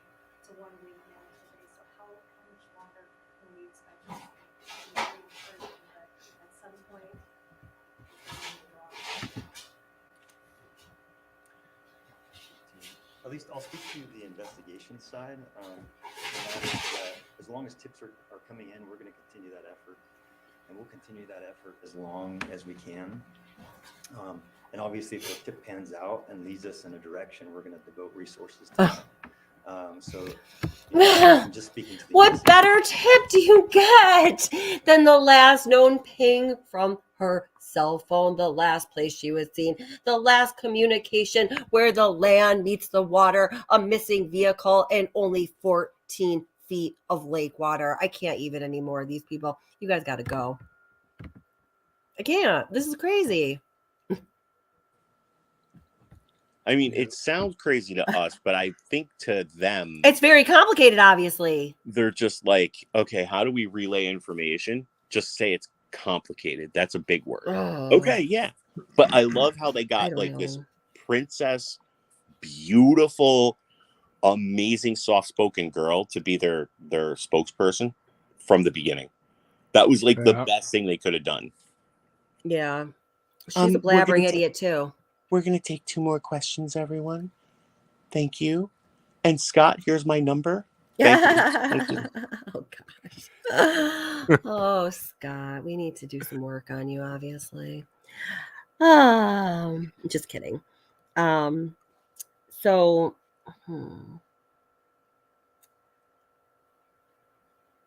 did anyone else want to come up and say anything, by the way? I'll drop a link again. So everybody, not many people do this. Just to throw this out there, they don't say, "Does anybody want to come up and talk?" Come on up, Yeah. introduce yourself. And Yeah, totally. One of the ideas I'm going to push on her is have What's the Obsession open panel just to get to know her chat members. Oh, so this cool. way, one night for 2 hours, people can come up for like 5 to 10 minutes and just have a discussion and say, "Hey, love your channel. Everything you do and say, I agree with." Or come in and troll. You can come in and troll if you'd like. Dude, I welcome the trollers. Haters, you got a spot up here too, because I got some things to say to you and I'd like to say them. You know, I'm kind of disappointed. We got a couple of these people been going after Squirrel Girl. And it's like, I don't want them to come after me. Like that Verna. Okay, yep. Which I don't even know what's going on there. I Oh. don't know, but I'd double dog dare her to come. I'd love it. That's awesome. They probably won't though. They, the people. Oh my God, the trolls can get nasty though. Yeah, well, I can get nasty with the trolls too. Yeah, I bet you can. I believe that. That's one reason I liked your channel. I was like, I think I'll keep watching this. Oh my gosh. I mean, come on though. Even if they had a couple check wagons department, no one there can think abstract and brainstorm the same problem. It's seriously, absolutely. I just miss the good old days when the police would just say everything except for like 10% of the crime. They'll like keep little details themselves, but like, hey, this guy sent us letters. Can anybody decipher this stuff? And they're like, yeah, the public can help. Or we can't find Luca and he murdered somebody, so can the public help? And then all these internet sleuths are just patching into cameras and telling the police where he was. Right. The good old days. I mean, come on, stop trying to be so secretive. You guys are just hurting every case and making all these theories spiral out of control. Yeah. I mean, that's right. But I mean, I think, okay, so where I think I need to redirect this is, and I'd like to know what you guys think. I mean, sometimes I feel like this case is really so frustrating to witness, and, for reasons that I think are near and dear to most people that are actually still, engaged in this masochistic activity, for justice, of course. But, I really think a lot of this is almost just futile, because I strongly believe, are the words that I'm going to use, that at the core of this is something much more ugly and sinister. And I'm not saying that means that Sammy punched Kiely out and pushed her into I don't know what happened there. I know that Sammy has some criminal culpability in this. I know that. I know some of those other teens do as well. Teens don't function the way this group of teens have functioned unless they are like balls to the wall scared, like they have some criminal liability in murder, but what I really want to get to the core of is the core of, it's either corruption, and I can't seem to locate that, or the core of such gross negligence, careless inability to function as agents of law enforcement, that they literally were paralyzed, and it went on for this great length of time, consuming this great amount of resources, only to have this, what could have been really a heroic resolution to which the entire community turned on. I mean, this doesn't make any sense at any level, at any point in the story plot. Agreed. So here's one thing I'm going to throw out there. The case that I was working on, but I saw you go live, and I'm like, that can wait till tomorrow. Thank you. Is D.R. Kuntz Jr. So when he went missing, there were divers in the water. They were dragging the reservoir at Timber Lake Campground, I believe it's called. It wasn't this, just go in there and look 25 feet. Also, just swim on the surface. Don't go any deeper. For a child, they went all out. They were there for 10,000 man hours, like right in the beginning. That's in 3 days. So when they had that many people coming in to help. So I guess they count man hours with all the people that are participating. But they dragged the water. They dove in the water, even in a place that wasn't even mentioned until 4 years later. They were in the reservoir. So for these guys to just go, hey, take it easy. It's a missing girl. She'll probably turn up, but go in the water and swim around, splash, have a good time. That's ridiculous. Yeah. Yeah. Yeah. I mean, what do you think, Kevin? I don't know. I think it's a combination, but I think it's mostly they just pretty much ruled it from the beginning what they were going to do, and so they just went through the motions.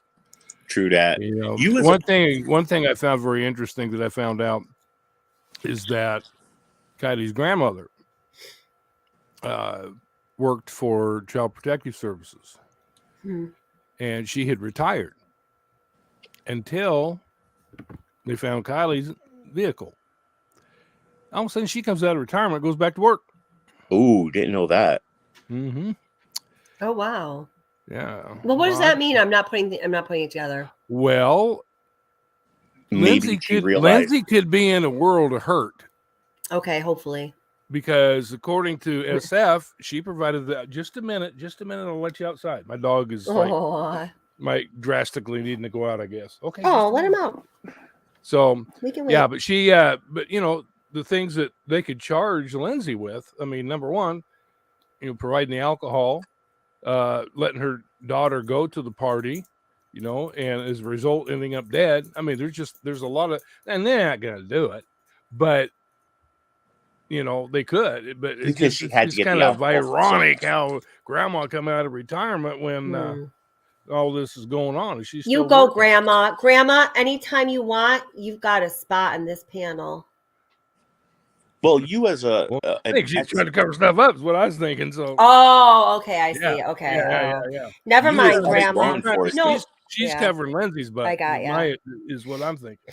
With you as ex-law enforcement, and of course, Kelly, with you and I being from New York, especially upstate where there are forests and everything, whenever there's a call to 911, they always say, is there water involved? Is there water nearby? And when they say yes, they radio in a dive team. That's right. This case didn't have that. Yeah, it's basic. I'll be right back. I got to take Doggy out. Yeah, no, go for it. Alrighty. Yeah, that's a really good point. In the last panel that we did, I mentioned that. I said they know the area. Truckee knows, hey, if there's somebody missing and there's water nearby, they send in, the water crew. If there's a forest fire, they send in the forest crew and paramedics. If there's a heart attack or something, paramedics and fire trucks and police come. They always have things in your area that work in that specific way.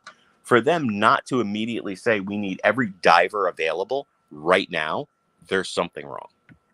I absolutely agree. I mean, I absolutely agree. And it's like, the initial mistakes that were made, if they were just initial mistakes, they were mistakes that would have been easy enough, at least in the purview of the public, to say, man, that kind of sucks that we did that. We're going to have to definitely revisit our protocol here because things can't go like this forward, or maybe they kind of know. But anyway, they could have kind of just patched it, but there came a point where that was no longer an option. And what is at stake where law enforcement or these teens and their families or the whole Truckee fucky way would have enough at risk where they would go out that far on a limb when to date the mistakes that they made could have been polished. It seems to me there were some calculated risks that were taken that would have had to have some significant stakes involved, or that calculation wouldn't have even been done because they obviously aren't very good with any kind of problem solving. Right. Well, I mean, day one, let's give them that. Let's say day one, they thought she's a teen. What if she went to somebody's house and she's spending the night there right now? What if she went off with a random guy from Santa Barbara and she just said, I'm going to Santa Barbara tonight. The next day, phone's dead, doesn't call her mom. But day two, that's when they should say, okay, we need all the forestry people here now. We need all the divers here now. This girl's been gone for 24 hours or nobody in her car or anything. But that never happened. They just said, hey, volunteers, go in the water. Not get all the volunteers, go in the water. Right. There's so many things that seemed way off, which is why people came up with these spiraling out of control theories. Mine wasn't really out of control. It was just a factor. Her car was missing and she was missing. And nobody knows where they are. Well, and when you look at the geography there and the topography and everything about that environment, obviously the clearest danger she would have been facing was not her driving around these roads that everyone says she knows so goddamn well. Right. It would be in, a situation that she might not be able to naturally handle, like a vehicle in water, or, if somebody did kidnap her, they weren't really looking down those roads. They were looking at the freaking ground in front of them at the tips of their shoes. Well, I mean, she was last reported from what, because when AWP first arrived, they did a really quick one saying we were directed to the Boca region because we have inside sources that say there were parties out there. So we're going to search that body of water first. I can't find that video anymore, but that's one of the ones they put out. Mm-hmm. Then they released Roadside Assistance Nick. So the thought would be, well, if she was in Boca, that's the place you look for a car. And here's a prime example. Jolissa Fuentes. They couldn't find her anywhere, but her vehicle was off a cliffside. When that was going on, I said, did anybody search around the lakes instead of just the lake? And they're like, no, because it's all road and trees. Well, you can hide a car in trees. Well, she went off a cliff. I mean, the car was hidden off a cliff. So in this case, they should have been looking everywhere. They should have had every single resource possible, forest rangers, everything. But on day 2, they did none of that, which is why people were going off on chaotic theories, especially when you have one group promising you there's something that they can't tell you yet. But the moment the police make arrests, they're going to release everything. Well, what? Come on, dude. Fish it out. Now all of our theories revolved around your information. Yeah, I mean, seriously, you stepped up and took an even bigger responsibility than you initially accepted, you know? And And when SF Investigates flipped the script from being she's not a stupid girl that would get into an accident. SF Investigates is irrelevant to me. I just want to state that. You're welcome to talk about it, but that's just how I feel strongly. But go ahead. He flipped the script really quick. Like as soon as that video was in an about extremely irrelevant way. But go ahead. Yes, go ahead. I'm sorry. He went from, this has to be possible abduction. But right before Mom did her video release, he's like, everybody's going to regret it when they find out it was an accident. And I was like, wait a minute, hold on. You're hanging out with the mom and the family and you're telling us it was an accident. And I knew probably a week and a half before that, this was going to be ruled an accident. Honestly, I was just like, they're taking too long to release information. They didn't release her COD or MOD yet. That's cause of death or manner of death for the guys in chat. So they didn't release a COD or MOD, which is the most easiest thing to do. And obviously they use the excuse, we were waiting for toxicology. Dude, it's a party with alcohol and drugs and sex. Right. So you're waiting in toxicology for what? Right. Yes, there's toxins. We know It this. makes no sense. She could get a contact high from people smoking around her. So when you say, well, we waited for toxicology, there was no point. And what's worse is your toxicology report made you look even worse.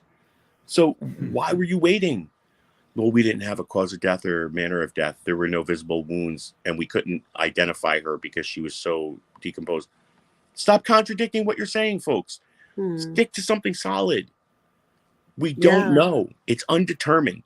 Say that. Don't say it was an accident. It's undetermined. You obviously don't know what you're talking about according to your 18-page report. I know. Undetermined is or pending. Undetermined or pending. Can't be pending because she was cremated. So now it's only undetermined. I hate putting out all these terms because people are like, wait a minute, I'm going to look this up.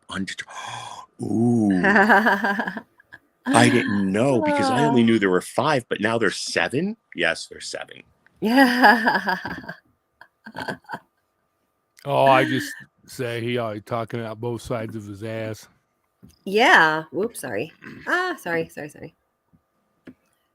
It just makes no sense, especially these press conferences.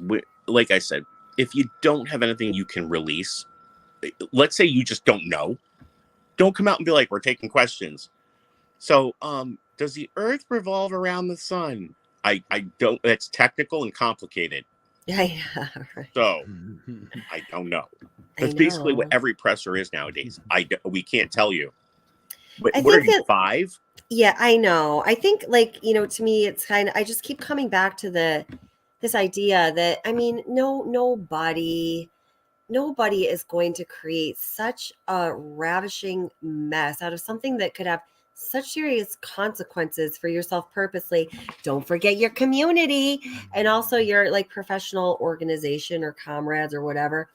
Nobody would create such a mess out of something if there was not something worth hiding that had a lot of value or high stakes to you.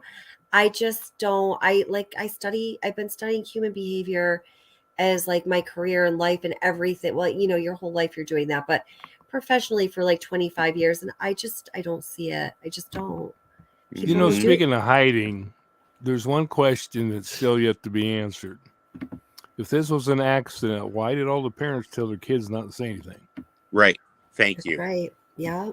Nobody points that out. Every time I'm watching a channel or something, you're the first person to bring it up, and I'm always sitting Yeah, there parents typing don't away. advise their children like that. If I mean, that's I wouldn't, you know. If it's just an accident, Yeah. you know, no big deal. You know, why did parents say, shh, don't get involved? You know, for a community that's really a secret society, unlike the, you know, the Masons that are a society with secrets, these guys are a secret society that just revealed their secret in the most worst way possible. Yeah. Yeah. Yeah. Absolutely. All right, 4-minute video. Well, guys, I'm going to take off. I'm about 2 hours past my bedtime. Yeah, I and the know. dog is looking at me like, it's time to Thank go to you bed. so much, Very Kevin, good. for being up here. If anyone says moderators are still around, they have his channel. If you could please drop in the link, that'd be awesome. Definitely go check out Kevin's channel. It is good stuff, and hopefully you'll be back, Kevin. And thank you for everything you had to All say. righty. Thank you Kevin, for it the was an invite. honor and a Get pleasure. the doggy a All right. Scooby snack for me, Kevin. Oh, I just did. He just had one. He just had a milk bone, so he's ready That's for bed. awesome. He Give gets him one one for every night at Suspicious bedtime. too. So Sweet, awesome, cool. Have a good night. Alrighty. Thank you so much, Kevin. all right, have a good one. All right, bye-bye. All right, 4-minute video. Of the same He was things great. and same ideas that he has out a few interviews, and I think it's worthwhile to pay attention to the themes, to pay attention to the things that he repeats. Doug has also brought us some new insight.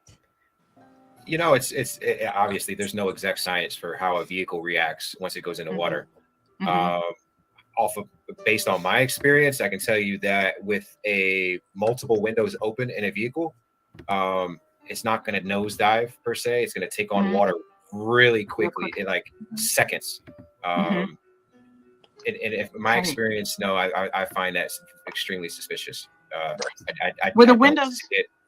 don't see there being that much time to do that. And then why would you pass up a window that's open and a window that's halfway down where she's tiny? Yeah. So for me, 100% doesn't make sense, nor does where she ended up.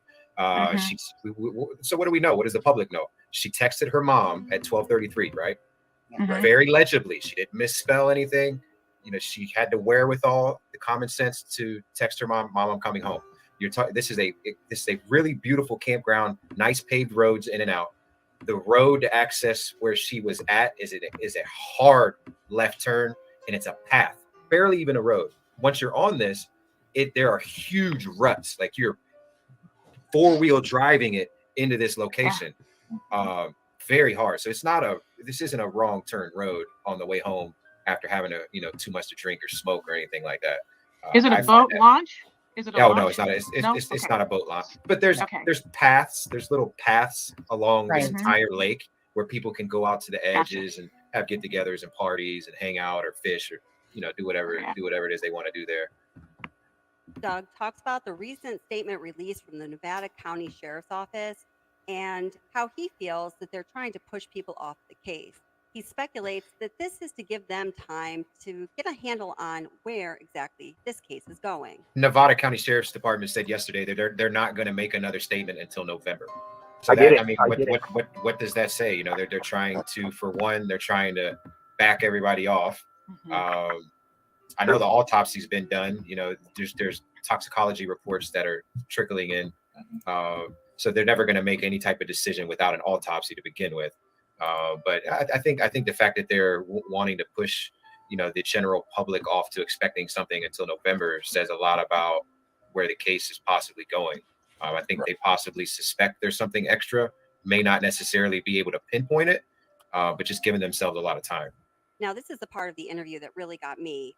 Doug says that it's very uncommon for them to find a vehicle underwater that has a window broken, and he speculates the window must have been broken before the vehicle entered the water. That's not common. That is not common.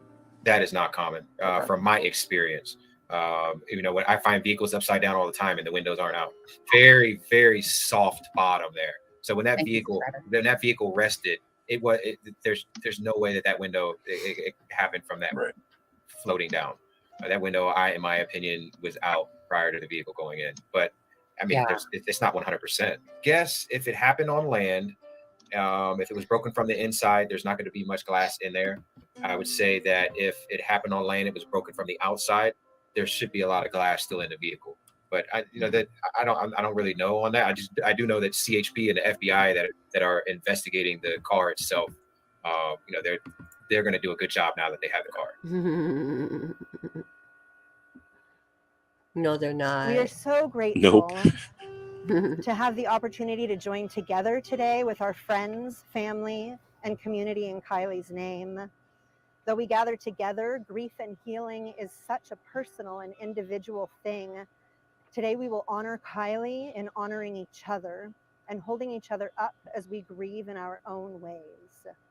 We'll laugh, dance, share stories, songs, and poetry, or maybe we'll cry in a corner or at the podium. It's all okay. We'll remember and we'll create new memories as we all learn how to move forward in a world where we miss her. We are so blessed to be able to miss her together and to walk together into tomorrow. The way that she has brought everyone together, even in death, is a legacy that I will cherish forever. I'm hearing stories about people wanting to be nicer to each other in her memory. Kiely's dear friend recently told her mom that before all of this happened, she thought the word community had no real meaning, that it didn't really exist. But after Kiely went missing, the way our community showed up in full force showed her that it in fact is so very real and so, so powerful. That kind of impact on our teens gives me hope, the demonstration of strength and togetherness, and the way that they have an army of supporters standing behind them will carry them far as they enter adulthood. We would like to thank everyone who has come together to support us in what we hope will be the most difficult time of our lives. There's no way that we'll be able to ever return the kindness, generosity, and compassion that has been extended to us over the last month, but we will live the rest of our lives trying, and in that trying, Kiely will be with us, reminding us to be kind, laugh, and sing, and that sometimes it's even okay to cry. In closing, I want to thank our media friends for respecting our request to give us privacy while we celebrate my daughter today. Unfortunately, the social media frenzy has become such a monster that our teens are suffering, and we want to create a safe space for them to heal together without fear of something being taken out of context. To anyone who gains pleasure or satisfaction from commenting online, I ask you to take a moment to look inward and to try to recognize your motive. Remember the three gates that all words should flow through. Is it kind? Is it true? Is it helpful? I implore you to remember that there is honor in silence and there is kindness in minding your own business. You are talking about the death of my child, our community's child. It's time to let our children mourn their friend quietly, peacefully. I hope you can find other, more beautiful and helpful ways to spend your time and remember Kiely. Call your mom, take a walk, pick up a new hobby. Please know we got this. Let her rest.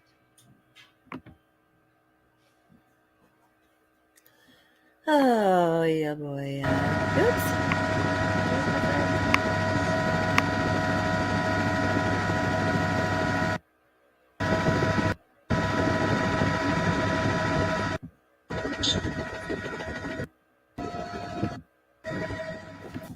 So does your footage right here contain so they rolled the vehicle, right? Mm-hmm. So the back end had to either be facing the shore that they pulled it out on or the other side. Does this video show if they rolled it, then rotated it to turn it around or not? Well, let's definitely take a look.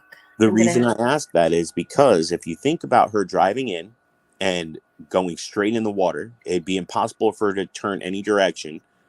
That would mean her front end went down first when it reached the ledge and then flipped over, so the back end would be facing across the other way.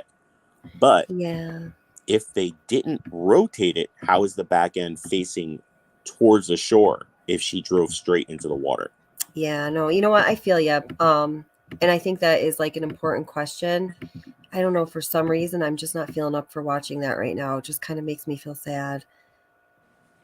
I mean, the whole thing makes me feel sad, but I don't know. I just, it was before you even said anything, I just had a really adverse reaction right now to like putting myself and all of us through that video. But we will definitely check. You know what I mean? You know what I'm saying? Yeah, I mean, I have the It's footage a really, somewhere. I just have to oh, find I it. can send it to you. I can actually get on email now that I'm not like worried about dying actively, at least. So But just so everybody knows, now that we're in a pause state right now, the video that I dropped is only because it's October, which is Breast Cancer Awareness Month and Halloween.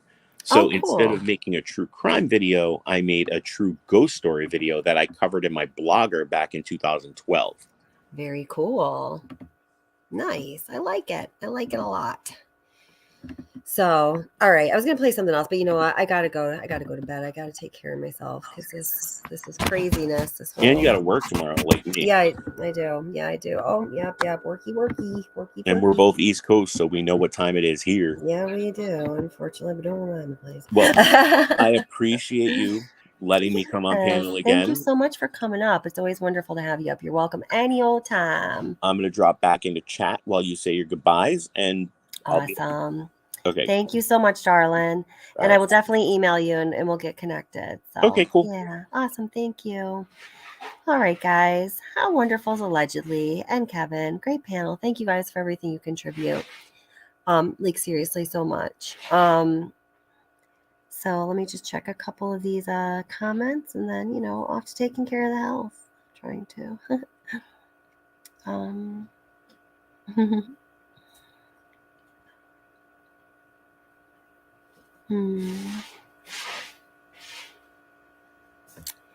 Yeah. Oh, I don't know if you want that pinned. I'm sorry. Yeah, that's a scary thought to me, Jade. Not one that I've like definitely ruled out because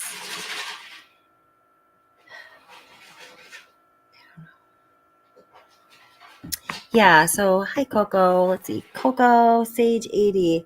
This is like exactly it, right? So Coco Sage says with great insight, motherly insight, something doesn't sit right with me as a mom listening to her. That's exactly where I arrive every time. Yep, exactly. I'm reading someone's comments. I can't tell. Okay, gotcha. I can tell if you're being sarcastic or not. Oh my goodness.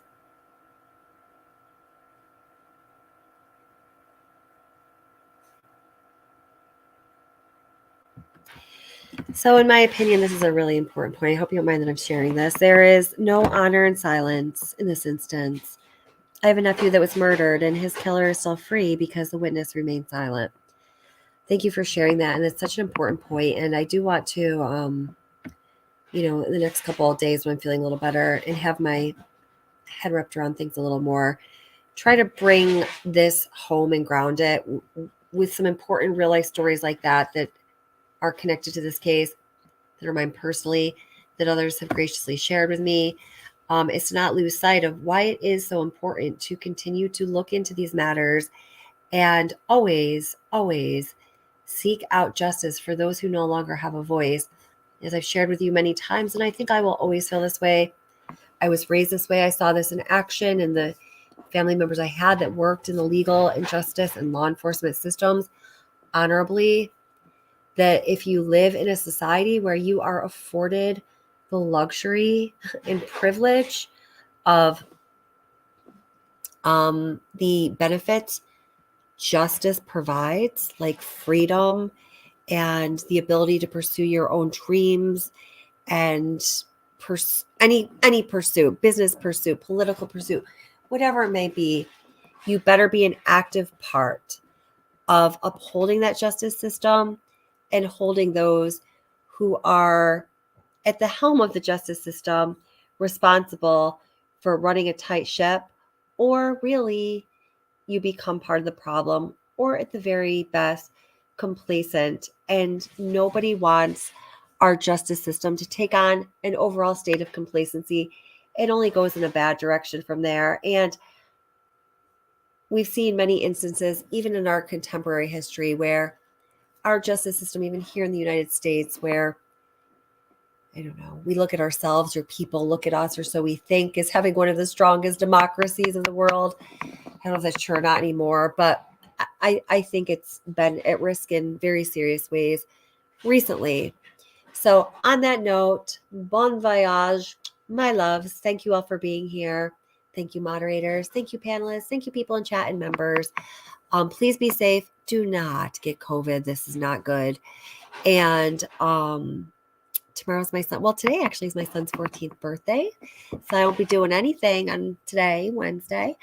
But hopefully tomorrow evening, I'll be doing a live stream with some of the expert input that I've been referring to. So, hey, thanks for being you guys. I appreciate all of you. Take care.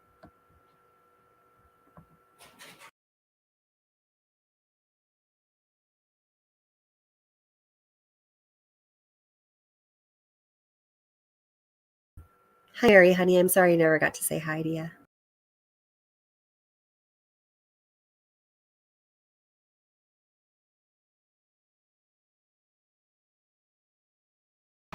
Curious Rose should be back soon. It's a little bit of a long story. She and I are going to get caught up on Thursday, FN, but she'll be back. We love Rose. We miss her.